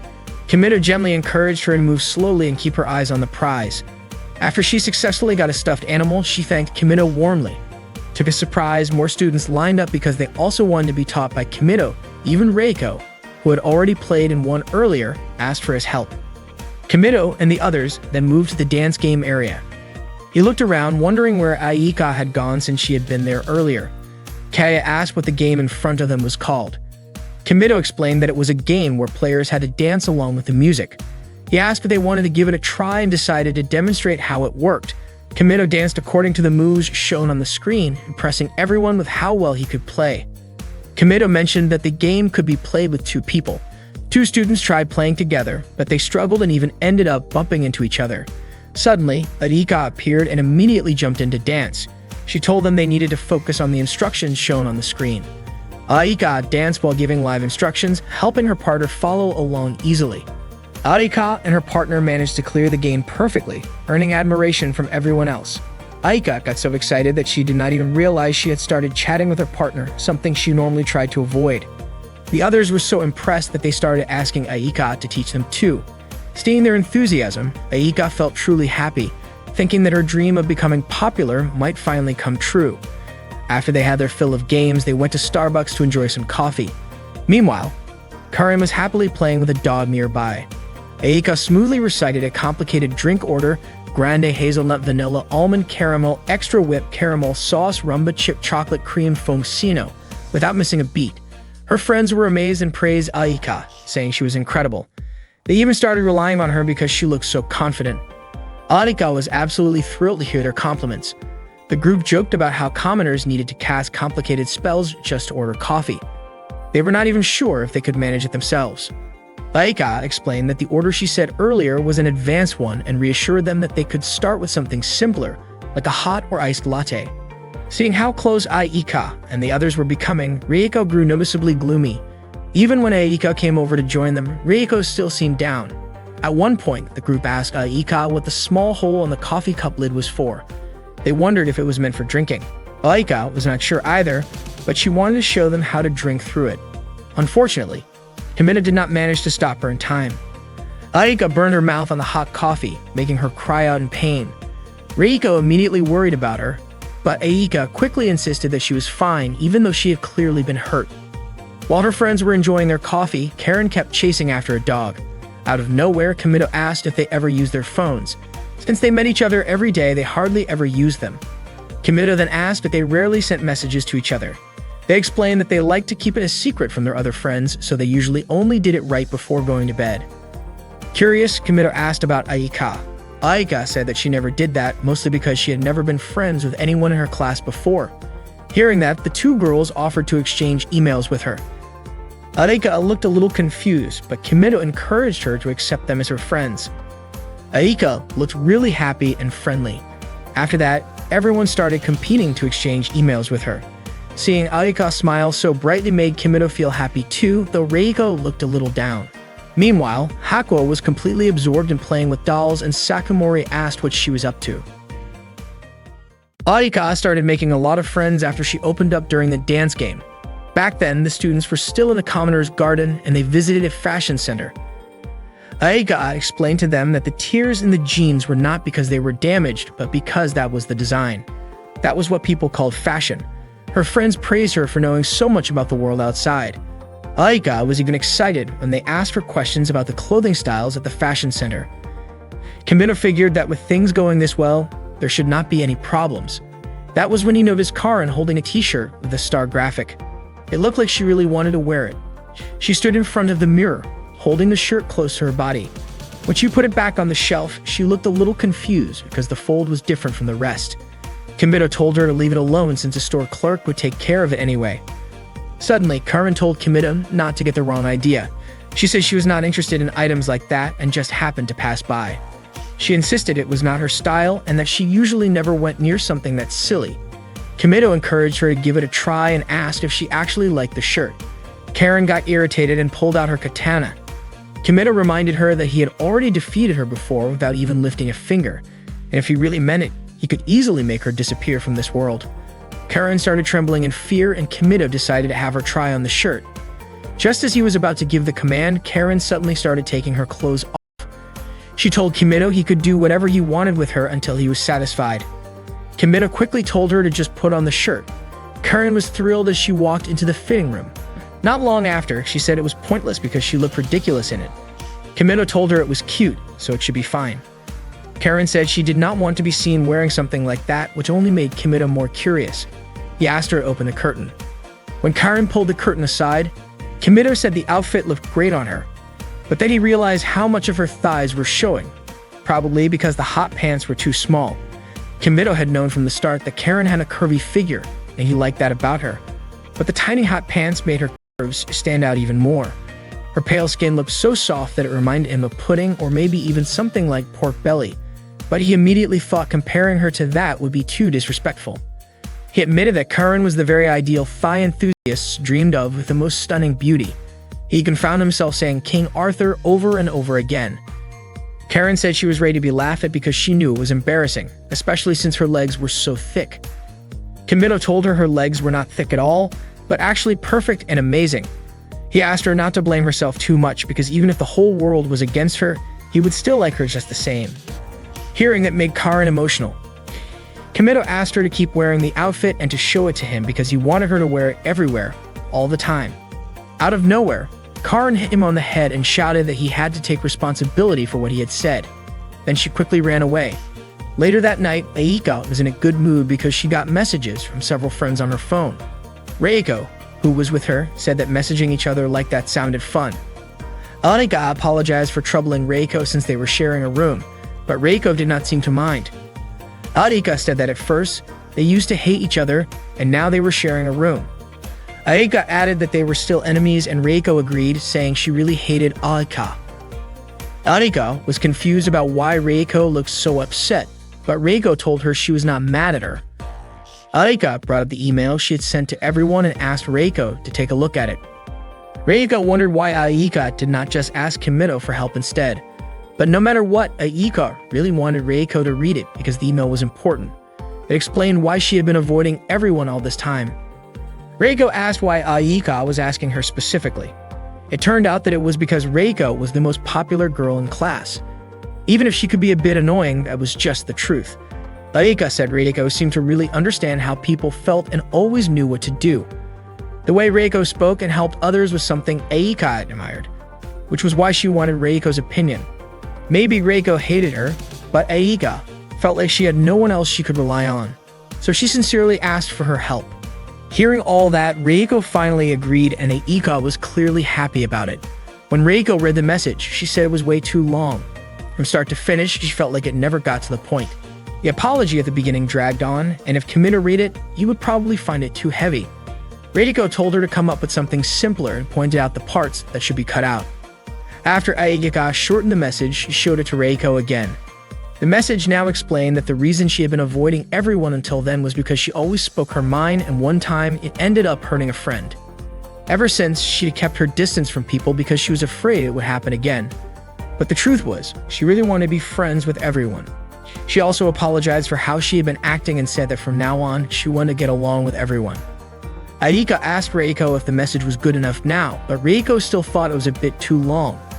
According to Reiko, it did not need to be that wordy, especially since they were all already friends. Aika then sent the message to everyone in their class. She thanked Reiko because thanks to her, Aika was finally able to connect with her classmates. Now she would have lots of friends. The next morning, Miyuki woke Kimito up like usual, saying she wished he would never wake up again. Kimito was puzzled because Miyuki had always acted that way, but he started to wonder if she really disliked him. Still, Miyuki always did her job as his maid flawlessly. Suddenly, as if she could read his mind, Miyuki said that being a professional was something she took pride in. She added that someone like Kimito, who only had 5 neurons, was easy to read. Kimito asked if someone with just 5 neurons was supposed to be impressive, and Miyuki said yes. That left Kimito wondering what Miyuki really thought of him. That morning at the school restaurant, the students were having breakfast together. Aika was about to call out to Reiko, but her 2 friends invited her to eat with them. Around that time, Kimito saw Aika being invited to join a tea party after school by her classmates. He was glad to see that she had finally made some friends. Reiko walked over to Kimito and invited him to eat with her. After breakfast, Kimito ran into Aika in front of the elevator. He said he was happy that she had made friends with everyone. Aika told him she was happy too because she had finally found her courage. Kimito said she had worked really hard, and Aika said that once she gave it a try, it actually felt easy.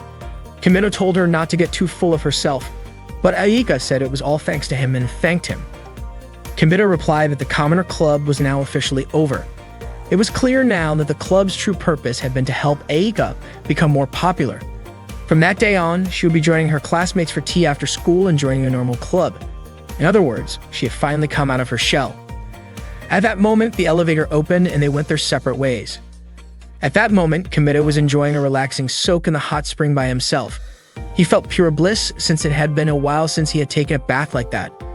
Suddenly, Aika showed up at the bath, and they both screamed in surprise. Kimito told her that the girls' bath time was supposed to be yesterday, but Aika said that everyone had agreed to bathe again in the same place. Not long after, Aika's friends arrived and apologized for making her wait so long. While that was happening, Kimito dove underwater and hid behind Aika's legs. Aika's friends invited her to get into the water already.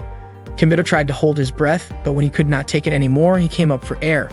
Right then, Aika made a noise to keep her friends from getting suspicious. One of them asked if something was wrong, and Aika pretended she was just enjoying the hot bath. Kimito dove underwater again. He could feel the warm towel covering Aika's backside. Even though the towel was small, the sensation made him a little too excited. The softness of her thighs felt like pudding. Aika's friends pointed out that her face was turning red. Aika almost blurted out that Kimito was there, but Kimito quickly covered her mouth with his hand. He started to panic, knowing that if he slipped up even a little, Aika would probably tell them everything. One of the girls grew suspicious, wondering why Aika's hand suddenly looked bigger and was coming from such a weird angle, but they brushed it off, thinking maybe it had just imagined it. One of them asked what was going on with Kimito since Aika had mentioned his name earlier. Aika replied that it was nothing. Her friends assumed that she and Kimito were pretty close already, and they admitted feeling a little jealous. They were curious about what kind of relationship the two of them had. But Aika said that there was nothing going on between her and Kimito, and from now on, maybe things would not be the same as before. She looked a bit down, which made her friends ask what was really going on. Aika said she was fine, even though she clearly did not look it. Meanwhile, Kimito was struggling to hold his breath any longer. He knew he had to do something. Out of desperation, he suddenly reached up and grabbed one of Aika's friends. The girl assumed Aika had done it and told her that her joke had gone way too far. Aika apologized. She knew right away that it was Kimito's doing and elbowed him hard in the head. At that point, Kimito started to lose consciousness. Aika's friends eventually left the bath and walked away. Aika panicked when she realized Kimito had passed out. She quickly pulled him up and was about to give him mouth-to-mouth. She tried to convince herself that it was not really a kiss and that their lips would not actually touch. She went for it, but the first attempt did not work. When she tried again, her friends suddenly returned to the bath and caught her in the middle of it, right as she was giving Kimito mouth-to-mouth. They were shocked, and Aika panicked when she realized they had seen her. Without thinking, she said that Kimito's lips were really soft and felt kind of nice. The next morning, Miyuki woke Kimito up as usual, saying she really wished he would never wake up again. When Kimito opened his eyes, he wondered if he had passed out from spending too much time in the hot spring the day before. Miyuki reminded him that the students were supposed to gather in the lobby at 10 o'clock and that he only had 20 minutes left. She told him to hurry and get ready. Once he finished getting ready, Kimito headed to the lobby. Strangely, the other students were glaring at him with judgmental looks. He walked over to Aika and asked what was going on. Aika said it was nothing, but Kimito was sure something had happened because everyone kept staring at him. Soon after, the students began to leave the lobby. Still confused, Kimito asked Aika again what was going on. Aika finally told him that the other students thought they were dating. Kimito was confused about how they could have gotten that idea. Before he could even figure out what had happened, Karen stormed over, called him a liar, and punched him hard. She said she really hated him. That afternoon, Aika told Reiko, Hakuya, and Karen everything about what really happened between her and Kimito. Reiko asked if that meant Aika and Kimito had not kissed. Aika confirmed that they had not, which made Reiko feel relieved. She said they needed to clear up the misunderstanding as soon as possible, and she was even willing to help. In her opinion, they had to act fast by sending a message to everyone in their class. As soon as Kimito arrived, Hakuya ran up to him and gave him a hug. Aika then asked Reiko to give her a little more time, and Reiko agreed. Reiko added that if that was the case, next time she would have to be paired up with Aika again. Aika was confused as to why Reiko seemed so happy about that, but Reiko quickly denied feeling happy at all. Aika started wondering just how much Reiko hated her, since she looked so cheerful in that kind of situation. Hearing that, Reiko tried to deny it. Aika then said that just yesterday, she had thought Reiko might actually be a good person, but now she had to admit she really disliked her. Not wanting to back down, Reiko said she disliked Aika too. Watching the two of them go back and forth like that, Kimito could not help but smile. Kimito told Aika about a fortune-telling app on his smartphone. Curious, Aika asked him to show it to her. When the app started up, a voice played that sounded just like Marika's, so Aika thought it was her. But Kimito explained that it was not Marika, only the same voice actor. The fortune was based on the moon's movements. According to the result, many people said that Aika had a thin mental wall, meaning she was too honest and easily hurt by small things. That was why she often craved attention from those around her. Aika said the reading was spot on. She was surprised that just her birth date could reveal so much, and she praised the fortune-telling methods of commoners for being impressive. Kimito pointed out that the reading also included a lucky color. As soon as she found out, Aika dressed entirely in green to match her lucky color. She even covered her face with green to make sure it had the full effect. She asked if she needed to cover her palms as well. Kimito said that was actually a great idea. He handed her some soybeans and told her to dance while shouting, "Beans, beans," since it was a traditional dance among commoners to celebrate the change of seasons. Aika said that nobles also used beans in their seasonal rituals. Kimito admitted it was not quite the time for a seasonal shift, but he was confident that at least half her luck would come if she did it, so she had to go through with it. Aika asked if she was supposed to use roasted beans, but Kimito insisted that soybeans were important too. He encouraged her to dance with the luck in her hands. Aika began dancing right away, yelling, "Beans, beans." Kimito complimented her and said it was time to finish it with a gets pose. Aika danced again and wrapped it up with that pose just as Reiko, Hakua, and Karen entered the classroom. Reiko asked who was hiding behind the green outfit. Kimito explained the fortune app to Reiko, Hakua, and Karen. Then it was Reiko's turn to hear her fortune. It said that thanks to her sharp observation and analytical skills, she would do well in management. The reading also revealed that Reiko enjoyed being around others and was the type of person who never gave up on love. Reiko was impressed. It felt incredibly accurate. Aika agreed, saying that commoner fortune-telling was really on point. Next was Hakua. Her fortune said her passion and desires were in balance, and she only needed to improve how she managed the two. It also said she would be well-suited to becoming either a scientist or an artist. Reiko commented that the fortune-telling of commoners was truly amazing, like a glimpse into the future. Kimito added that it was true. Hakua really did fit the image of a scientist at their school. Suddenly, Karen called it all ridiculous and asked what kind of reading the app could possibly give her. She was sure something that silly could never figure her out. Kimito asked if she wanted her fortune read too. Karen brushed it off, saying it would probably be something about martial arts. Maybe something about her becoming a great warrior or someone like Miyamoto Musashi. But Kimito told her that kind of result did not exist. Instead, the app said that Karen was actually very lonely, the type of person who constantly worried about things around her, made lots of careless mistakes, and often messed things up. But her smile made people forgive her quickly. When it came to love, she needed to be a little more patient. Her biggest strength was her natural charm. After hearing it, Karen claimed the app must have gotten it wrong. But Kimito said it was almost entirely true. Karen assumed that because Kimito was the one using the app, it gave her a bad result. She snatched the phone from him and said she would do it herself. While going through the app, Karen suddenly noticed a feature that showed compatibility between people. Reiko suggested they use it to help the Commoner Club function better by seeing how compatible everyone was. Since the compatibility feature only worked between male and female pairs, they had no choice but to test it using Kimito as the match. Everyone agreed to try it. Kimito was surprised at how in sync his friends were when it came to things like this. He figured it was probably fine since it was just a game. Reiko asked Kimito to go ahead and start. Kimito said he would begin by checking his compatibility with Reiko first. Hearing that made Reiko nervous, so she suggested letting Aika go first instead, since her name came first alphabetically. Not long after, the results showed up, complete with scores. Reiko, Aika, Karen, and Hakua eagerly asked Kimito to reveal the results. Aika and Kimito got a score of 80 points. According to the result, Kimito was initially scared when he first met Aika, but over time they ended up falling in love. It said the two of them would make a great couple. Aika was overjoyed when she heard that, but she quickly covered her mouth and rushed out of Kimito's room. She came back a moment later and admitted that at first she thought the result was just about her luck in general, but it turned out it was about her compatibility with Kimito. After that, Reiko asked to get her result too, since her last name, Arisugawa, should have come first alphabetically.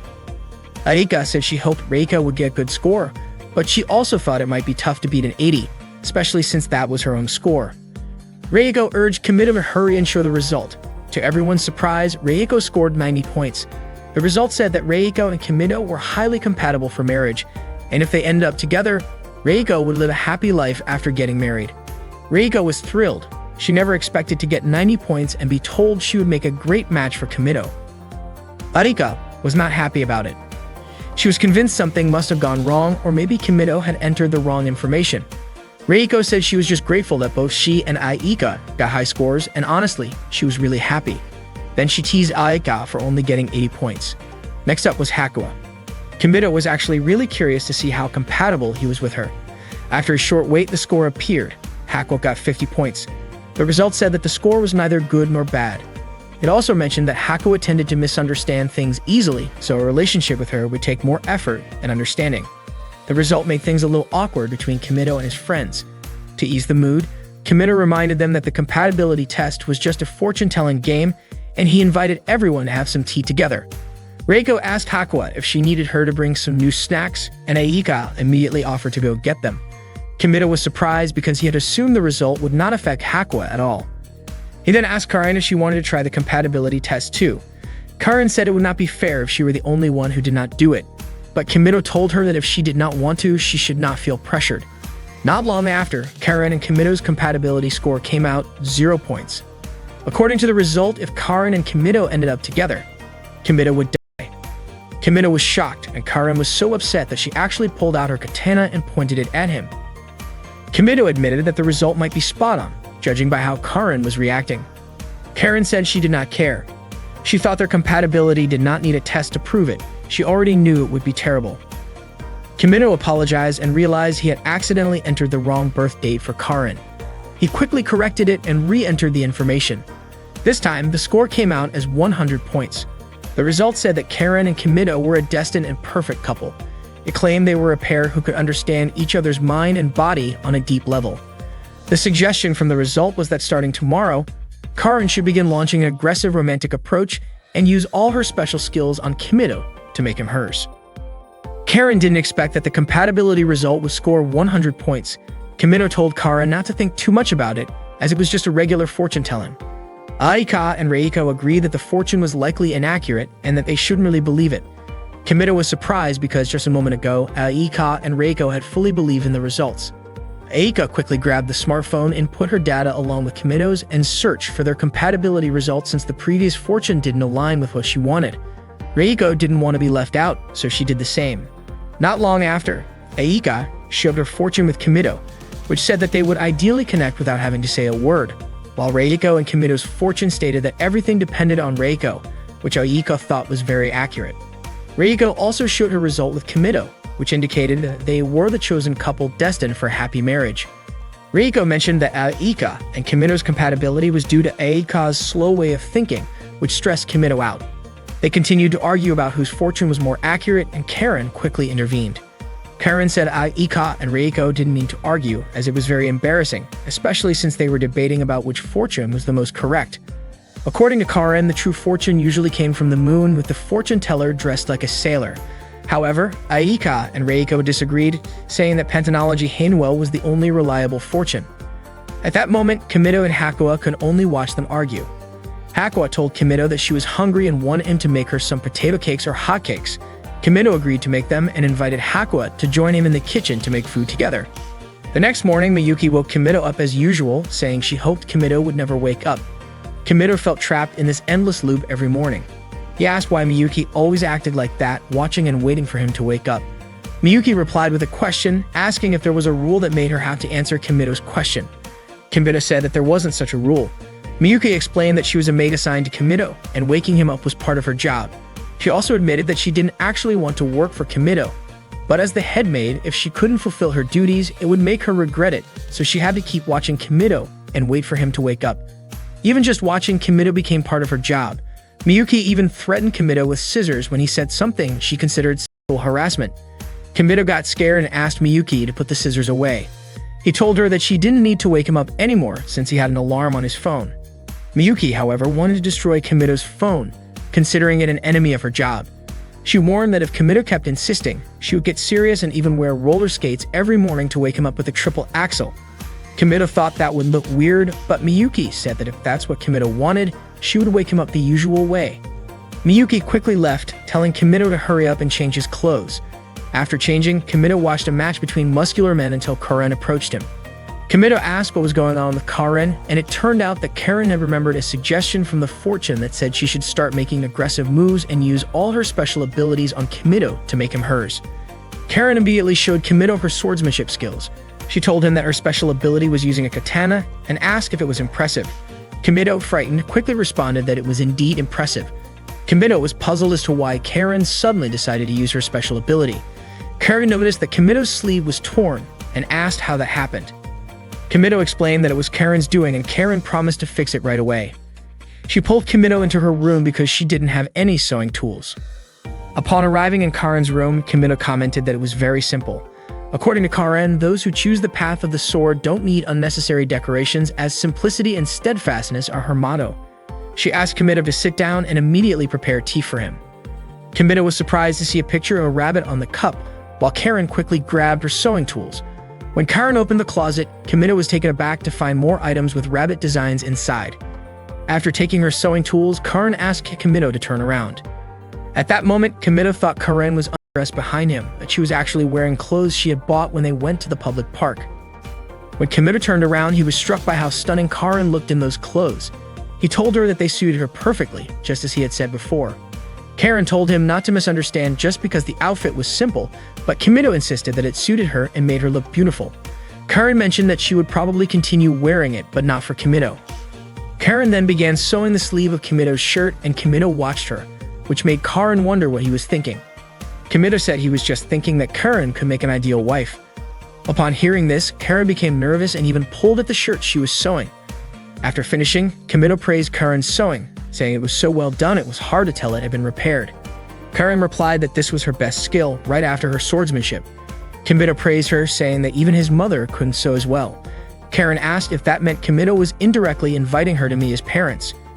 She also mentioned that Kimito's underwear was torn and that she could sew it too, but Kimito refused, saying that if he took it off, he would be half dead. Karen insisted taking the underwear to fix it, which caused Kimito to fall. She apologized and approached him, commenting that Kimito's arms were slim, though different from a woman's, and that it didn't mean anything special. She was curious how Kimito could be stronger than her. Karen said, wasn't his palm rough from always holding a sword? She sometimes worried if what she was doing was right, especially lately, when she wondered if women should be too strong. Kimito responded that the roughness of Karen's hands and the strength of her muscles were proof of her hard work. Everyone knew what she had done, and it could be said it was beautiful. Hearing this, Karen felt touched. Suddenly, Reiko, Aika, and Hakuya entered Kimito's room, but there was no one there, even though Aika had heard from her friends that Kimito had gone to Karen's room. At that moment, Karen suggested that Kimito hide in the closet. Kimito wondered why they needed to hide from everyone else. As they squeezed into the closet, their bodies were pressed against each other. Kimito leaned against Karen's chest because the space was too cramped. Before long, the closet door opened. Aika and the others were shocked to see this, and Aika wondered if Kimito was doing something in the closet. Accidentally, Aika saw a wrestling video on Kimito's smartphone. Kimito explained that it was just a prediction. Aika wondered if Kimito had to do what the prediction said, and Kimito quickly decided to try it out.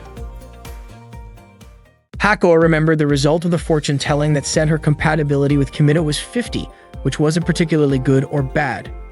Since Hakuya was the type of person who could easily misunderstand things, it required extra effort for them to truly understand each other. Sakimori came over and asked why Hakuya hadn't eaten her food yet. She wondered if perhaps Hakuya didn't like the meal. To her surprise, Hakuya had shaped the food into Kimito's face. Sakimori then talked about Hakuya with her maid friends. Sakimori suspected that Kimito understood Hakuya better, and they thought Hakuya might be starting to mature. They decided to invite Kimito to the lab to let him in on everything about Hakuya, and they agreed to keep it a secret from her. While they were gathering in Kimito's room, Aika asked what a maid cafe was. Kimito explained that a maid cafe was a cafe where the maids were the workers. Aika then asked if commoners didn't have maids, since she had often heard about it in Kimito's manga. Some of the stories even had strange things like robot waiters and former terrorists who liked to shoot and had slimy tentacles coming out of their bodies. Karen called it perverted, but Kimito explained that the maids in those novels and mangas were just the creators' fantasies. In the real world, commoners didn't have such maids. He explained that the maids working in a maid cafe weren't like the maids who worked at the school. They were maids working for specific purposes.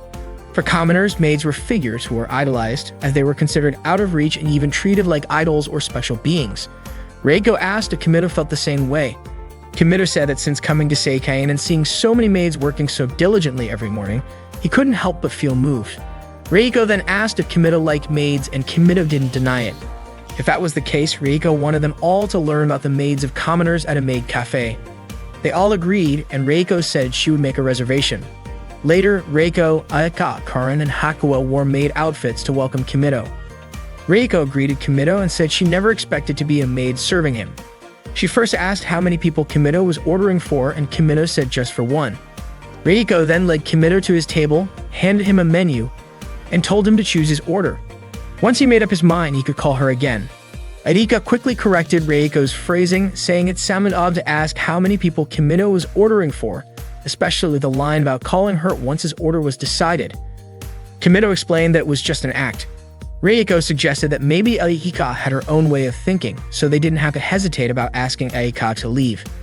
Aika was annoyed by this comment and asked if Karen and Hakua thought it was strange too. Karen admitted she hadn't really thought about it that much. Aika then got irritated that Kimito was just staring blankly and not saying anything further. Kimito explained the difference between the maids they knew and the maids commoners considered. For example, when Kimito ordered juice, the maid would bring it with love and care. Reiko didn't quite understand what Kimito meant, and Aika asked Kimito to demonstrate. Reiko also pleaded with Kimito to show them, and Aika insisted that if Kimito didn't demonstrate, she wouldn't understand. Karen immediately pressured Kimito to do it. Eventually, Kimito demonstrated how a maid would serve an order in the sweetest way possible. To their surprise, the other maids witnessed this. They immediately reported to Sakamori and the other maids, saying that Kimito seemed to be interested in maids. Meanwhile, Aika was demonstrating how a maid serves an omelet to Kimito. Aika seemed nervous as she mentioned that she put love into the omelet to make it taste better. She then imitated the gesture that Kimito had shown earlier, admitting that she couldn't do such an embarrassing thing. Kimito told Aika to apologize to him and all the maids at the cafe. Karen suggested she would draw something on the omelet with sauce. Karen drew a rabbit head on top of the omelet, and Kimito remarked that Karen's drawing was actually quite good. Meanwhile, Hakua, who was named, started writing formulas on the wall. Arika quickly approached and put Hakua's clothes back on. Suddenly, Karen's rabbit head drawing looked a bit creepy because there was too much sauce poured on it. At that point, Kimito asked Hakua to play a game. Hakua then played rock, paper, scissors with Kimito. In the first round, Hakua lost and then she tried again, only to lose once more. Hakua was about to play again when Kimito told her there was no rule that the maid had to win. Reiko told Hakua that there were more fun games to play. She then asked Kimito what the next game would be. Kimito suggested they could either sing or dance. Reiko, who loved singing, asked Kimito if she could sing for him. Arika got upset and wondered why Kimito would say something like that, but Kimito didn't understand what Aika meant. Reiko was about to perform her best song, but Aika quickly stopped her. However, Reiko insisted on singing Ave Maria. To everyone's surprise, Reiko's voice was not only off-key but also terribly loud, to the point that it shook the entire room. Kimito quickly saved Hakua, who almost got hit by the chandelier. Kimito had no idea what Reiko was doing, and Aika tried to stop her, but all the glass in the building shattered because of Reiko's voice. Aika said Reiko's singing sounded like an ambulance siren. Reiko, surprised, said that everyone had always praised her singing voice, so she couldn't understand why Aika would say such a thing. Arika thought that everyone had only been pitying Reiko and that her performance had ruined all the points she had earned. Reiko then asked Kimito for his opinion on her singing, but before he could answer, a pair of underwear landed on Kimito's head. At that moment, Hakua was still writing formulas on the table. Karen suggested they all continue their argument, and she was willing to take care of Hakua. However, seeing Karen grin like that at Hakua, Kimito wouldn't let her touch Hakua. Just then, Sakamori entered and saw the chaos. The maids began cleaning the place up. Sakamori told Reiko, Arika, and Karen to change clothes and return to their rooms as their maid uniforms would be cleaned by the other maids. Kimito remarked that maids at Seikangen were different because the maids at the cafe didn't clean up, wash clothes, or wake anyone up in the morning. In other words, they only served orders and acted cute without dealing with personal matters. Karen was puzzled and wondered how that could be called being a maid. Reiko asked if Kimito liked commoner maids, and Kimito replied that he didn't hate them. The next day, Sakamori approached Kimito, who was relaxing in the back garden. Kimito thanked Sakamori and said that real maids were truly amazing. Sakamori then asked if Kimito would like to watch the maids work, and Kimito agreed to go along. Sakamori led Kimito to the lab. Kimito commented that the lab was quite large and asked if the maids didn't find it troublesome to clean it. Sakamori said it wasn't difficult at all. She guided Kimito around the lab. First, she showed him Hakua's research area where they saw Hakua working hard on programming. After a while, Hakua began taking off her clothes while writing formulas. Soon, a group of maids arrived.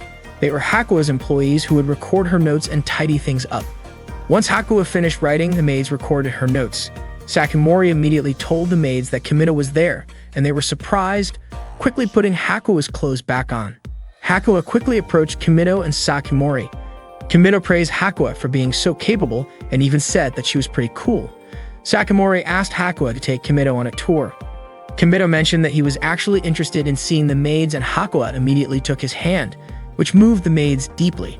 Sakamori told Kimido not to worry about them. Hakuo led Kimido around and took him to a room called the Sandbox, a place she used when she wanted to change her atmosphere. Kimido complimented the sandcastle Hakuo had made. Hakuo grabbed a bucket and a shovel, inviting Kimido to play together. Hakuo then sat on Kimido's lap, which once again made the maids emotional. Sakamori mentioned that the maids were on their break since they also needed rest. She told Kimido not to pay them any mind. At that moment, Hakuo wanted to build a sand house and asked Kimido to help. She compared her small hands to his much bigger ones. Hakuo stretched out her fingers and Kimido teased her, saying it wouldn't make her hands grow bigger. Hakuo blushed and gently hit his hand, which made the maids feel moved again. Sakamori reminded Kimido not to mind the maids. Once the sand house was finished, Sakamori reminded Hakuo it was time for lunch. Kimido asked if Hakuo wanted to eat, and she nodded. Sakamori told him there was a staff canteen and invited him to eat there, mentioning that serving Hakuo's friend was also part of the maid's duties. Hakuo took Kimido's hand, and they walked toward the staff canteen, with the maids following behind them. It turned out that it was also the maids' lunchtime, and they asked Kimido not to pay them any mind. When they arrived at the canteen, they were surprised to find that they had run out of plates, so Kimido had to share a plate with Hakuo. Their meal was an omelette with their names written on top along with a heart-shaped drawing. Sakamori explained that the maids always drew hearts on the food. Kimido felt a little awkward seeing his name paired with Hakuo's. He asked Sakamori for a smaller plate, but she said they had run out of those too. Kimido pointed out that he saw a stack of plates, but one of the maids had dropped them all. Sakamori apologized, saying the plates had all fallen. Kimido remarked that it seemed intentional, but Sakamori explained that the maids in the lab had a lot of mental pressure, which sometimes caused their stress to overflow. She then invited Kimido and Hakuo to continue eating together. Kimido started feeding Hakuo, which deeply moved the maids. They were happy to see how close Kimido and Hakuo were. When Kimido noticed that the maids were watching them, it once again asked him not to mind them. There was only one spoon on the table, so Kimido asked for another, but Sakamori said they were out of spoons as well. She then joked that they might as well continue their indirect kiss by sharing a spoon. Kimido was puzzled by her words, and Sakamori explained that miracles could change fate, which is why it was called a miracle. Kimido reached for a spoon from the rack, but a maid standing nearby accidentally knocked all the spoons over. Sakamori apologized, explaining that the maid had become fearful whenever she saw silverware. Kimido wondered if she should see a doctor. Hakuo fed Kimido some food, and Kimido eagerly accepted, saying it tasted really good. One of the maids almost fainted from the closeness between Kimido and Hakuo. Soon after, Sakamori brought them a drink. To their surprise, it was just one glass with 2 straws in the shape of hearts. Sakamori explained that it was the only kind of straw they had. Kimido was puzzled as he saw a pile of straws there, but Sakamori explained that all of them were defective because their tips were closed. Kimido agreed that sometimes there are straws like that, but he didn't think all of them could be that way. Sakamori then invited Kimido to enjoy his drink. Kimido was certain that things wouldn't end until he had finished it. As Kimido drank while facing Hakuo, the maids became excited. Sakamori remarked that seeing Hakuo and Kimido together made it seem like they were dating. Kimido suddenly realized that, until now, he had only seen the top of Hakuo's head because she always sat on his lap. He had never noticed that Hakuo actually had a beautiful face. Just then, Miyuki arrived, surprising the maids. Kimido was curious if Miyuki, as the head maid, was really that impressive. Miyuki told Sakamori that the official verification request from the company had arrived, but since there was no response from the lab, it had been sent directly to her. The maids quickly scattered. Kimido asked if he and Hakuo should leave as well, but Hakuo just left him behind. That evening, Kimido apologized to Sakamori for staying too long in the lab and making Miyuki angry. Sakamori reassured him not to worry about it and asked if Kimido was starting to understand. Kimido admitted that honestly he didn't fully understand the maid's work, but he was happy to have seen a side of Hakuo that he had never known. Hearing this, Sakamori was pleased and suggested that Kimido visit the lab again next time. That night, Sakamori and the maids celebrated together because their plan had been a huge success. The maids were probably still surprised by Miyuki's sudden appearance. One of the maids asked if anyone knew why Miyuki had chosen Kimido to be the counter sample. Some knew there had been other candidates, but Miyuki had picked Kimido. Perhaps Miyuki felt something special or something like that. Sakamori explained that Kimido actually had a good reputation. The maids agreed to thank Miyuki for choosing Kimido, and from then on, they would make everything even more dramatic. Aika visits Kimito's room because he had asked her to speak with him privately. Aika asked what the reason was for Kimito wanting to be alone with her. Kimito replied that it was better to talk to Aika alone. Aika then asked if that was the reason Kimito had told the others that he was busy and that the club activities were canceled for the day. Kimito admitted that it was true. Hearing this, Aika immediately looked nervous. Kimito asked why she seemed so nervous, especially since they had known each other for a long time and she shouldn't be nervous anymore. Aika didn't quite understand the meaning of Kimito's statement. Kimito asked Aika to sit on his bed and handed her a gift. Of course, Aika initially refused and asked why Kimito was giving her a gift. Kimito said he just wanted to give it to her, and then urged her to open the gift. When Aika opened it, she found that it was a yellow outfit for a man. Kimito gave it to her because Aika had once said that she really wanted to be popular. According to Kimito, this was the right time to help her seriously. He said that this outfit was a secret weapon for becoming popular, so if Aika wore the yellow outfit and did the gets move, she could become popular very quickly. Aika asked what gets meant. Kimito explained that gets was a greeting commonly used by common people. Aika became suspicious of Kimito because he had pranked her before. Kimito admitted that he had pranked Aika once or twice, but this time he was serious. He showed her a photo on his smartphone of a man in a yellow outfit doing the gets move. The man's name was Dandy Sakano, and he was the creator of Gets. Thanks to Gets, Dandy Sakano had become famous nationwide. Kimito also showed that there were 388,000 pages on the internet about Dandy Sakano. Aika was shocked to hear that, especially when her search reached 781,000 results. She didn't expect Dandy Sakano to be that famous. Aika also saw that many people on the internet were doing gets. Kimito explained that among common people, gets had become popular, almost like a greeting between friends, a sign of friendship. The comedian who made gets famous was Dandy Sakano. Aika asked what a comedian was, and Kimito explained that a comedian was someone whose job was to make everyone smile. Aika thought that was impressive. Kimito asked if Aika knew what she needed to do now, and Aika agreed to wear the yellow outfit right then and there. After Aika put on the yellow outfit, Kimito called her Dandy Aika. Aika immediately did the gets move, just like Dandy Sakano, but Kimito told her that her movement wasn't perfect yet. He asked her to spread her legs more and crouch slightly. Aika did the gets pose again, and Kimito quickly took a photo of her. Aika suggested showing it to the others, but Kimito demonstrated the next technique, which was to do the gets move while spinning. Aika tried the spin several times with a new technique. This technique was called the spinning gets. Then Kimito demonstrated the final move, where Aika would make a satisfied face, raise her right hand and knee, and then quickly move backward as if disappearing from the stage. Kimito praised Aika for doing it perfectly. Aika was thrilled with her new knowledge, and Kimito felt that his mission was complete. It was time for him to tell Aika the truth. He was sure that Aika would punch him. However, just then, Aika excitedly ran out of the room to show the others so she could become popular. Kimito was surprised and immediately ran after her. As he rushed out, he accidentally bumped into Miyuki. Kimito unintentionally touched Miyuki's smooth and soft thigh, which felt unlike regular skin. He hadn't expected the beauty of Miyuki's thigh, which seemed to go on forever. Kimito realized that his head was actually inside Miyuki's skirt. He immediately apologized to Miyuki for his accidental touch. Miyuki said that being touched wasn't a problem of where it happened, but more about who did it. These two things had very different meanings, and thanks to Kimito, she now understood. She thanked him. Miyuki then asked if she could report it to the counseling office.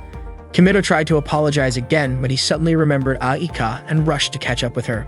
Miyuki asked why Kimito had given Aika a yellow shirt. Kimito explained that the shirt was for the Commoner Club. Miyuki then asked if Kimito's preferences had changed and whether he wanted to approach a girl based on the kind of appearance he liked. Kimito quickly denied it and tried to reassure Miyuki that he only liked muscles. Miyuki felt reassured and left right away. Meanwhile, Reiko ran into Aika, who was jogging. She asked what kind of shirt Aika was wearing. Aika simply replied that it was none of Reiko's business and continued running. However, Reiko chased after her, irritated by Aika's response. Aika called Reiko strange for the way she ran, but Reiko said it was Aika's shirt that seemed strange to her. Aika arrogantly replied that the shirt she was wearing was the one commoners dreamed of, and then she demonstrated the Gets gesture, which was a famous greeting in the commoner community. She also explained to Reiko that the shirt she was wearing belonged to a comedian named Dandy Sakano, who created the gets gesture. Reiko asked if Kimido had told her that. Arika confirmed that Kimido had given her the yellow shirt, which made Reiko feel hurt. Arika then asked what Reiko thought of the yellow shirt. Reiko admitted that yellow was indeed a cheerful color and that Arika looked good in it. Moreover, the fact the shirt was given to Arika by Kimido made Reiko feel a little envious. Arika suggested that Reiko ask Kimido for one, or she could even ask Kimido to get one for her. Reiko thanked Arika and said that at first she thought gets was something Arika had created herself. Arika explained that gets was performed by 781,000 people worldwide, which shocked Reiko. Reiko then tried to do the gets gesture, but Arika said it looked bad and showed her how Dandy Sakano did it. Afterward, Arika taught Reiko how to do gets properly. They both did it together, and Reiko didn't expect to succeed at such a commoner gesture, but she found it felt liberating. Reiko suggested they teach their friends the amazing commoner greeting. Meanwhile, Kimido was still looking for Arika, but hadn't found her. When he opened the classroom door, he was shocked to see all of his friends wearing yellow male shirts, exactly like the one he had given Arika. His friends greeted him, and Reiko explained that she and Arika had just taught everyone how to do gets. Arika proudly said that everyone had managed to do it and that they could now be friends with commoners. Reiko then asked everyone to show Kimido the gets gesture. Later that afternoon, when Reiko was about to enter Kimido's room, she overheard him on the phone with a friend. She heard Kimido saying that since he arrived at Seikane, he realized that men were better, and that when talking to women, one had to be careful, but with men, anything could be discussed. Kimido also mentioned that he was missing the smell and muscular bodies of men and that he was homesick. Reiko was shocked by what she heard and immediately ran off. Reiko then told Aika, Hakua, and Karen what she had overheard while they were having tea together. Reiko mentioned that Kimido seemed bored in a place where only women were present and that he wanted to meet men. Arika asked if that meant Kimido missed muscles, and Reiko didn't deny it since Kimido had said it himself. Hakua then asked if Kimido was planning to leave, but Reiko reassured everyone that they should not worry about that happening. Arika suggested that they just needed to become men themselves, and by doing so, they could appear as substitutes for male friends. Karen understood that this idea was to fulfill Kimido's desire to meet men. Reiko agreed, believing that if they worked hard to become men, they could keep Kimido at Seikane. Reiko then asked what they should do first. Hakua proposed that they imitate Kimido, and Karen agreed since Kimido was the only man they had seen at Seikane. Reiko remarked that imitation was the beginning of all art. Aika laughed because she had never thought of that idea before. Reiko said that the more she thought about it, the harder it seemed. Karen pointed out that there was nothing to imitate from Kimido. Karen remembered something. When she had crossed paths with Kimido, she noticed that his gaze was always looking downward. They decided to try it out for themselves. Aika even imitated Kimido's frequent comment about how much he loved muscles. Reiko even remarked that it felt like they were seeing Kimido himself. Everyone agreed with that, and Reiko mentioned that it made her feel excited. However, Aika said that Kimido did not speak like that. Suddenly, Hakua said something and slapped her own backside. After that, they all did it together. Aika asked if that was really what Kimido did. Reiko felt that something was off about it. Aika recalled that the man in Kimido's video had muscles, while they were all just girls, and that was a big difference. According to Aika, since Kimido loved muscles so much, they should have strong muscles too. Reiko suggested making a plan about muscles. They quickly asked Sumire for muscle costumes, and before long, Sumire showed them a muscle suit. Hakua said the costume wasn't bad, but Reiko noted that there was only one. Aika was happy to wear it, but Reiko also wanted to wear it in front of Kimido to show off her muscular physique. Unexpectedly, Karen forcibly took the costume because she wanted to wear it too, and of course, everyone chased Karen to get the costume back. Sumire was almost unable to do anything as she watched the chaos, so she decided to leave. After a while of fighting over the muscle suit, they were exhausted. Reiko suggested deciding the matter with a game of rock, paper, scissors, and it turned out that Aika won. Aika was very happy. When she wore it though, Aika looked odd. Reiko said she did not see her as a macho princess, and Hakua agreed, mentioning that it looked strange because of Aika's hairstyle. Reiko suggested that Aika should have a hairstyle like Kimido's. Karen said that if Aika really wanted to look like a man, she should not do it halfway. Karen recommended that Aika wear a homage style like the samurai because Kimido had once told her that every Japanese man wanted to become a samurai. Reiko also advised Aika not to wear a skirt since men wore pants. Then they decided to give Aika a mustache to make her look more masculine. After that, Rieko suddenly remembered something important. She had heard Kimido mention that you really missed the smell of a man's body and muscles. Aika pointed out that a man's body odor was also important, and Rieko asked what a masculine scent was like. Aika said it might smell like meat, and Karin agreed. Rieko asked how they could get that kind of body odor, and Hakuya suggested they might use yakiniku seasoning. After they got the yakiniku seasoning, they prepared to apply it. Karin mentioned that the smell was very strong, but Rieko said it smelled like masculinity. Aika was confident that if they wore it, they would have a manly scent. Rieko then applied the yakiniku seasoning to her friends. Meanwhile, Kimido was relaxing in his room. Before long, Aika knocked on the door and opened it to enter Kimido's room. Aika, Reiko, Karin, and Hakuya all entered dressed in male costumes, the scent of yakiniku seasoning. They spoke to Kimido in loud voices, trying to sound like men. Aika even greeted Kimido with the word miss, which surprised Kimido. He admitted that he wasn't a miss, and asked why they smelled like yakiniku seasoning and looked so strange. Kimido asked what was going on.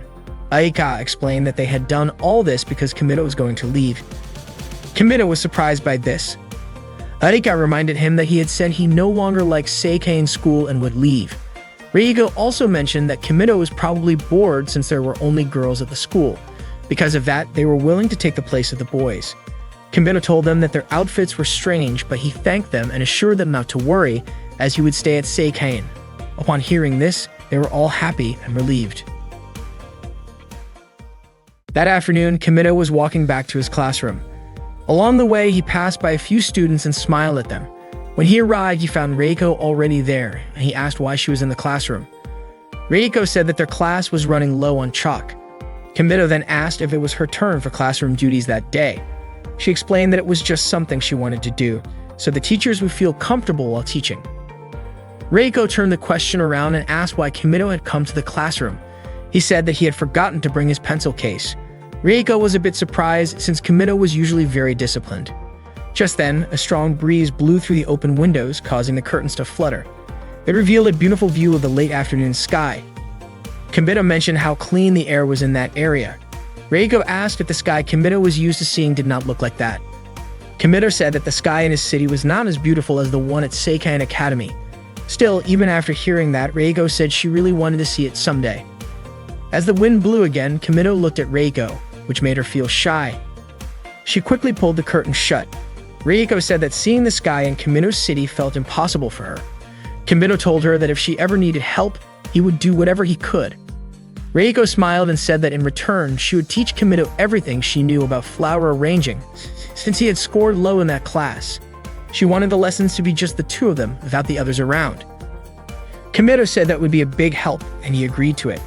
Reiko asked if they could do it tomorrow, on Saturday, or the day after, on Sunday. Kimido said he was fine with either day. Then Reiko asked if she could make one more request. She wanted him to call her by her first name, just like everyone else did. Unfortunately, Kimido said it did not feel right to do that with her. Reiko gently insisted, and Kimido said he would think about it.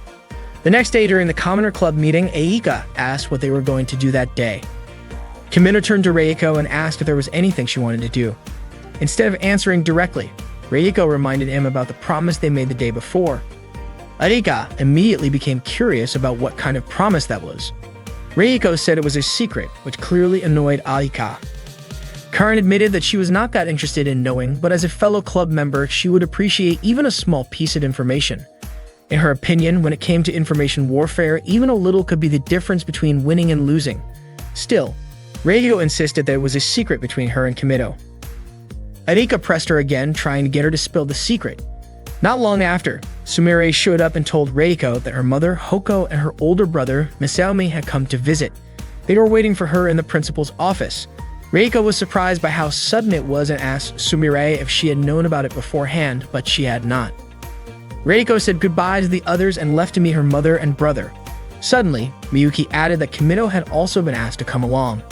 A short while later, both Reiko and Kimido arrived at the principal's office.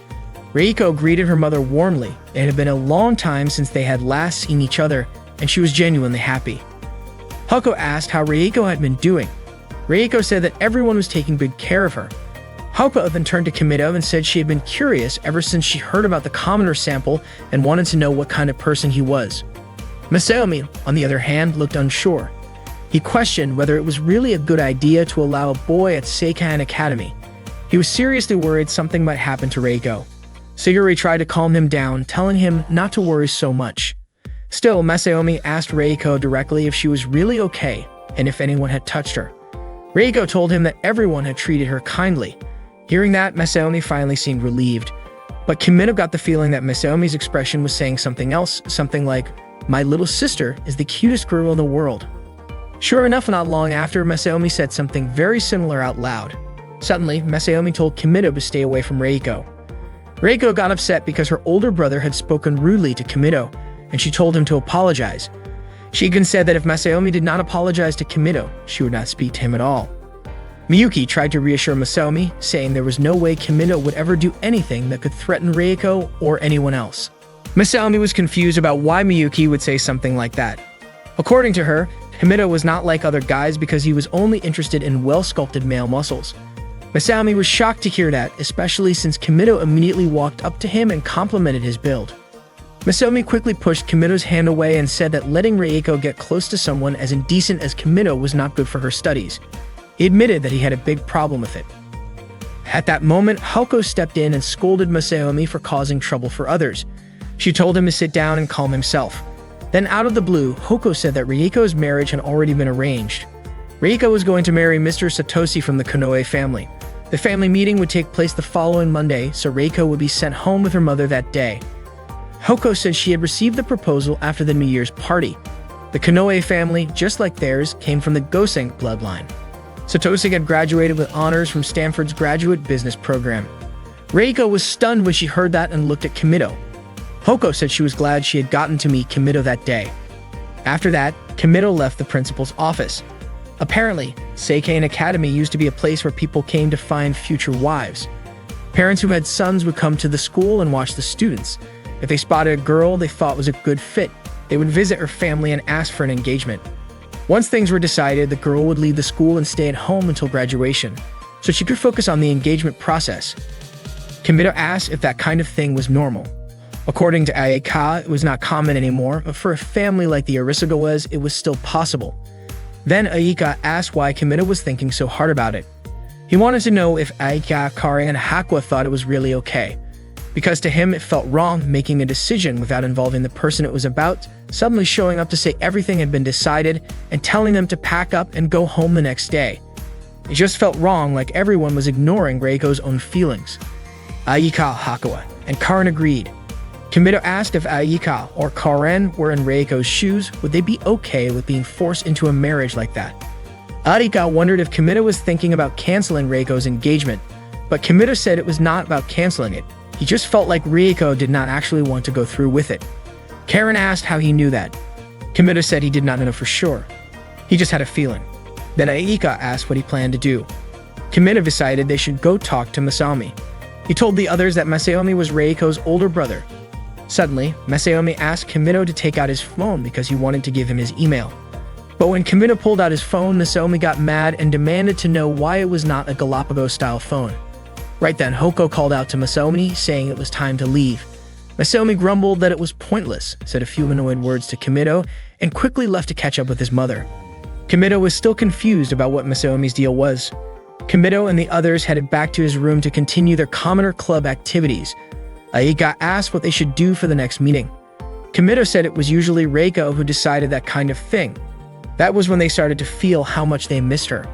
In class, Ayaka no longer had a reading partner because she had always read with Reiko. Karen, Hakuo, and even Kimido all felt that same emptiness without her around. Ayaka said she thought she needed to talk to Reiko. She told Hakuo and Karen that she was not feeling worried or lonely, but she still believed it was not right for someone to just leave the Commoner Club like that without saying a word. Ayaka said she would call Reiko that night, but Karen pointed out that Reiko was no longer at Seikain Academy, so that would not be possible. That was when Ayaka realized that Reiko's phone only worked while she was at school. Hakuo quickly handed her phone over, which had already been unlocked, so it functioned like a regular phone. Ayaka thanked her. That same night, Ayaka called Reiko and said she had heard about the engagement. Reiko asked what Kimido had said about it. Aika told her that Kimido believed it was wrong to ignore the wishes of the person involved. Then Aika asked what Reiko was planning to do. Reiko admitted that she felt she had to follow in her mother's footsteps. That was why she had been learning how to carry herself and toughening up mentally at Seikane, just like her mother, her grandmother, and the others had done before her. Arika asked if that included her marriage too. Reiko said the Arisugawa family placed a lot of importance on tradition, so they always followed through with it, even now. Reiko mentioned that it was actually the first time she and Aika had talked over the phone, even though they had fought so many times in the past. All of that felt so distant now. Reiko admitted it might sound a little weird, but she enjoyed the conversation and she promised she would stop by Seikane to see Aika again. Aika asked her not to say something like that. She even asked who was going to be her partner during gym class and outdoor training if Reiko left. Without Reiko around, she would not have anyone by her side and she did not want that. That was why Aika insisted that Reiko should stay at Seikane. She strongly opposed the engagement. To Aika's surprise, Reiko also did not want to leave school or be separated from everyone because she wanted to stay with Karen, Hakuya, and Aika. But she just did not know what to do. Aika told her to stay calm because she and the others would figure something out. The next day in Kimido's room, Aika was acting strange, which made Kimido suspicious that she was hiding something. He asked her what was really going on. Aika looked so nervous that it was hard for her to say anything. Kimido guessed she knew something about Reiko, so he asked her to just tell him already. Aika finally said that Reiko did not actually want to leave school or be separated from Karen, Hakuya, herself, or even Kimido. So Aika ended up saying that she and the others were going to do something to help Reiko, although at the time she had no idea what that something was going to be. Just then, Karen and Hakuya walked in and overheard the conversation. Karen said that if that was the situation, then the only thing they could do was ask directly. Aika had no idea what Karen meant by that. Kimido guessed that maybe Masaomi had wanted to help them before because he seemed like a major scion. Kimido also figured that Masaomi would probably oppose the engagement, if only they had gotten his email at the time. Unexpectedly, Hakuya said she already had Masaomi's email. He had even sent her a message saying he would come pick them up and take them to the location because he also wanted to cancel the engagement. Suddenly, Karen said that maybe this mission was her responsibility. Kimido tried to stop her, and Aika asked if Karen really had the guts to try and cancel an engagement between the Arisugawa family and the Konoe family. That was when Karen realized what scary thing she had just said. The four of them fell silent, frozen by the thought of what they would be up against if they seriously went through with trying to cancel the engagement. Seeing his friends start to lose hope, Kimido decided to step up and said that they should leave this task to someone like him, someone from the commoners. That night, the four of them snuck out of Seikane Academy. They even crawled through the grass so the guards would not catch them. Unfortunately, just as they reached the parking area, they got caught by Miyuki. She asked what the four of them were up to. Miyuki assumed that Kimido was teaching the young ladies how to train their muscles at night. Kimido denied it and brought up Reiko's name. Miyuki figured they were just doing something related to the Commoners Club and said it was none of her business. Miyuki asked why they had left Seikane High School. Kimido explained that Reiko was a member of the Commoner Club. As soon as Miyuki heard that, she quickly walked away, and the four of them felt relieved. They continued with their plan and ran into Sumire, who told them to get into the car right away since Masaomi was already waiting inside. To their surprise, the two men sitting in the front seats were the same muscular guys who had kidnapped Kimido before. Masaomi then gave the signal for the driver to start the car, and they were all set to head to the Arisugawa family residence. Masaomi took Kimido and the others to the Arisugawa family estate to call off Reiko's engagement. Kimido asked him why he had specifically asked them to do it. Masaomi explained that as a member of the Arisugawa family, he could not interfere directly with Reiko's engagement. At that moment, Reiko's future was in Kimido's hands, and in the hands of their friends. Hearing it made Aika, Hakuya, and Karen realize how important their role really was. The car they were in drove along the city streets, and Karen, who had never been to that area before, referred to it as the outside world. Once they arrived, Masaomi checked the front gate, which was heavily guarded. Kimido was surprised when he looked through the binoculars. Masaomi figured someone must have tipped off his mother about their movements. Kimido asked what they were supposed to do next. Masaomi told him to go in first as someone from a commoner background. While the guards were distracted by Kimido, Masaomi planned to sneak in. But Kimido obviously was not willing to just walk in like that. Suddenly, Karen pointed out that the guards were carrying swords and probably very skilled. That made her want to fight them even more.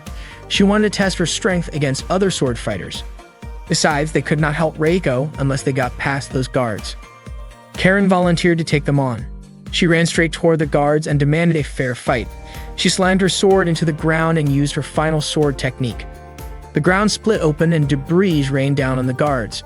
Right after that, she used a horizontal sword style that completely shattered the gate. Kimito called her the Black Steel Hero. Masaomi quickly told everyone to move in, but it turned out there were still more guards inside. They were surrounded. Aika had no idea what they should do next because they were clearly outnumbered. Karen told Kimito and the others to go ahead while she held the guards off by herself. After they ran off, Karen unleashed her signature technique, Storm Style version 58.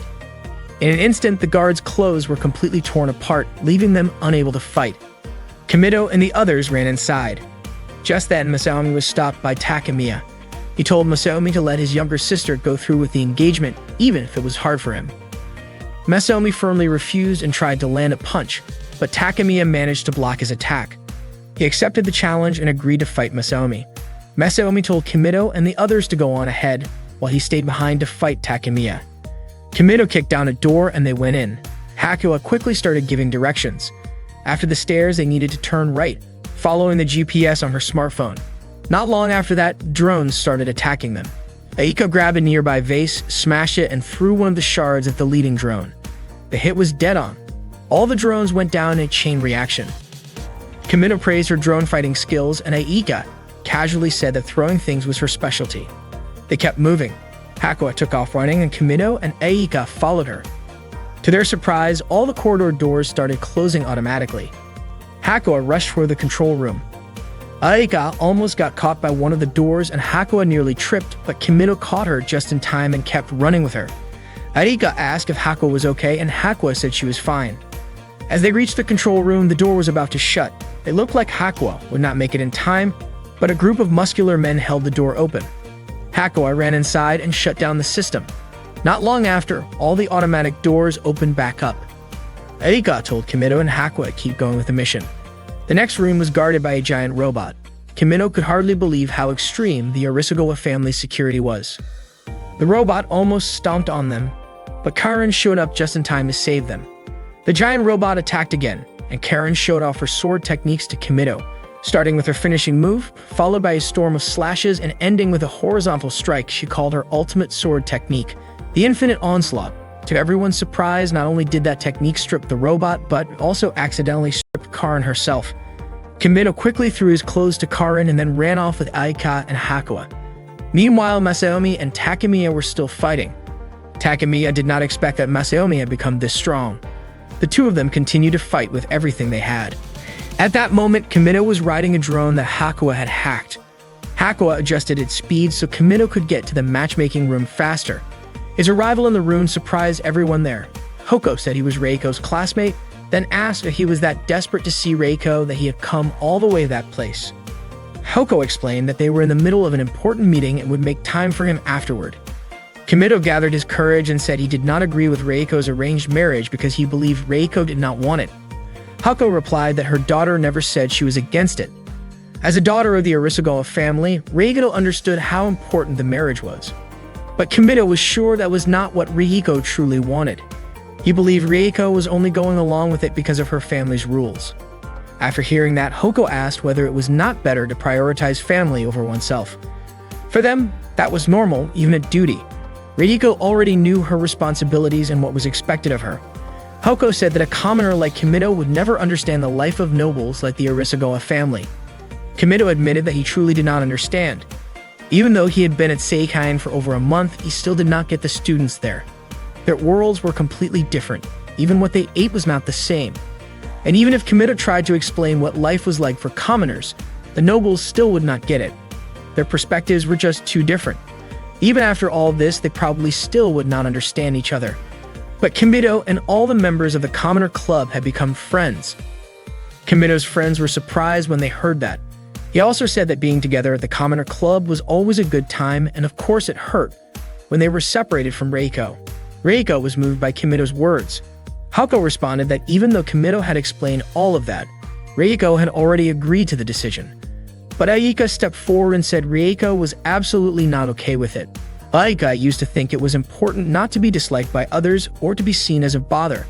But now she realized those things did not matter at all. What really mattered was what she could do for others. Thanks to her friendship with Kimito, Hakua, Karen, and Reiko, she learned that. Arika also said that none of Reiko's friends had the right to make the decision for her, but at the very least, Hoko should let Reiko decide for herself, because Reiko was a friend they all truly cared about. Then Aika and the others did a gets-together and pleaded with Hoko. Not long after that, Masaomi also joined in and begged his mother. Hako then mentioned that their guests would be leaving soon. Upon hearing that, Reiko gathered her courage and said that she wanted to leave the house. Hako asked if Reiko really understood what she was saying. If she left the Arisugawa family, she would never be able to return to Seikain since it was a school that only accepted daughters of noble families. If Reiko was no longer in Arisugawa, she would become an ordinary girl, and Seikain would no longer be a place for her. Not only that, but she might even end up homeless and living on the streets. When Kimito heard that, he shouted for Reiko to come live at his house. If they stayed at a commoner's home, all those noble and Seikain rules would not apply anymore. Reiko might not be able to attend school again or experience that part of her life, but Kimito said he would talk to his parents and do everything he could to make her happy. Even though she was inexperienced, Reiko immediately said yes and begged Kimito to accept her for the rest of their lives. She thanked her parents for raising her all that time. Mr. Konoe, Reiko's father, said that their son had seen how strong Reiko's determination was. He seemed surprised and maybe even a little disappointed, then asked everyone to return to school. Mr. Konoe also told them to forget all about the arranged marriage because of what happened that day. After Mr. Konoe left, Reiko's father commented that things were starting to feel a little tense. Hoko suddenly burst out laughing, which left everyone around her confused. Then she said that Reiko was free to marry whoever she wanted. Reiko turned to her mother and thanked her right away. But to everyone's surprise, Hoko went on to say that she was officially entrusting Reiko to Kimito for life. Reiko asked if she would truly be happy, while Kimito stood there completely confused, having no idea what Hoko meant. Hoko then said that Kimito and Reiko were going to get married. Everyone around them was stunned. She pointed out that Kimito had just proposed to Reiko. That made Kimito think back to what he had said earlier, how he told Reiko to come to his home, and how he had promised to get his parents' permission and fight to make her happy. It was clearly a proposal, and that was when it finally hit him. Helko suggested they get engaged first since both Kimito and Reiko were still young. Reiko was already excited about the idea of meeting Kimito's parents. Kimito tried to say something, but Hoko suddenly asked if maybe Kimito had not actually meant it as a proposal. Reiko grew more curious and asked if that was really the case. Kimito turned to Hoko and asked if it would really be okay for the two of them to get engaged, since he was just a counter. Hoko said that there was a chance she could end up hating him. That was why, to avoid that from happening, she wanted him to become part of their family. Kimito was confused. If Hoko hated him, why would she want him as her son-in-law? Hoko explained that it was because she did hate him. That was exactly why she wanted him to become family, so she could torment him as much as she wanted. Hearing that, Kimito was absolutely terrified. Hoko smiled and told him to just go along with it. Out of nowhere, Aika objected. Karen and Hakua also voiced their opposition. Aika said she strongly disagreed with Kimito and Reiko getting married. Karen agreed, saying that Kimito must have had his own reasons for saying what he did. But Hoko insisted that the marriage had already been decided. Suddenly, Masaomi got angry and tried to punch Kimito. He did not agree with the decision either. His punch missed and ended up hitting the wall instead. He was frustrated that Kimito had managed to dodge it. Kimito was shocked and confused by what Masaomi was doing. Masaomi came after him again, saying he would never hand Reiko over to someone like Kimito. Reiko would always be his little sister. Kimito ran to dodge Masaomi's attacks, saying he had absolutely no intention of marrying Reiko and had no idea how things ended up like that. He rushed over to Reiko and asked her to stop her older brother.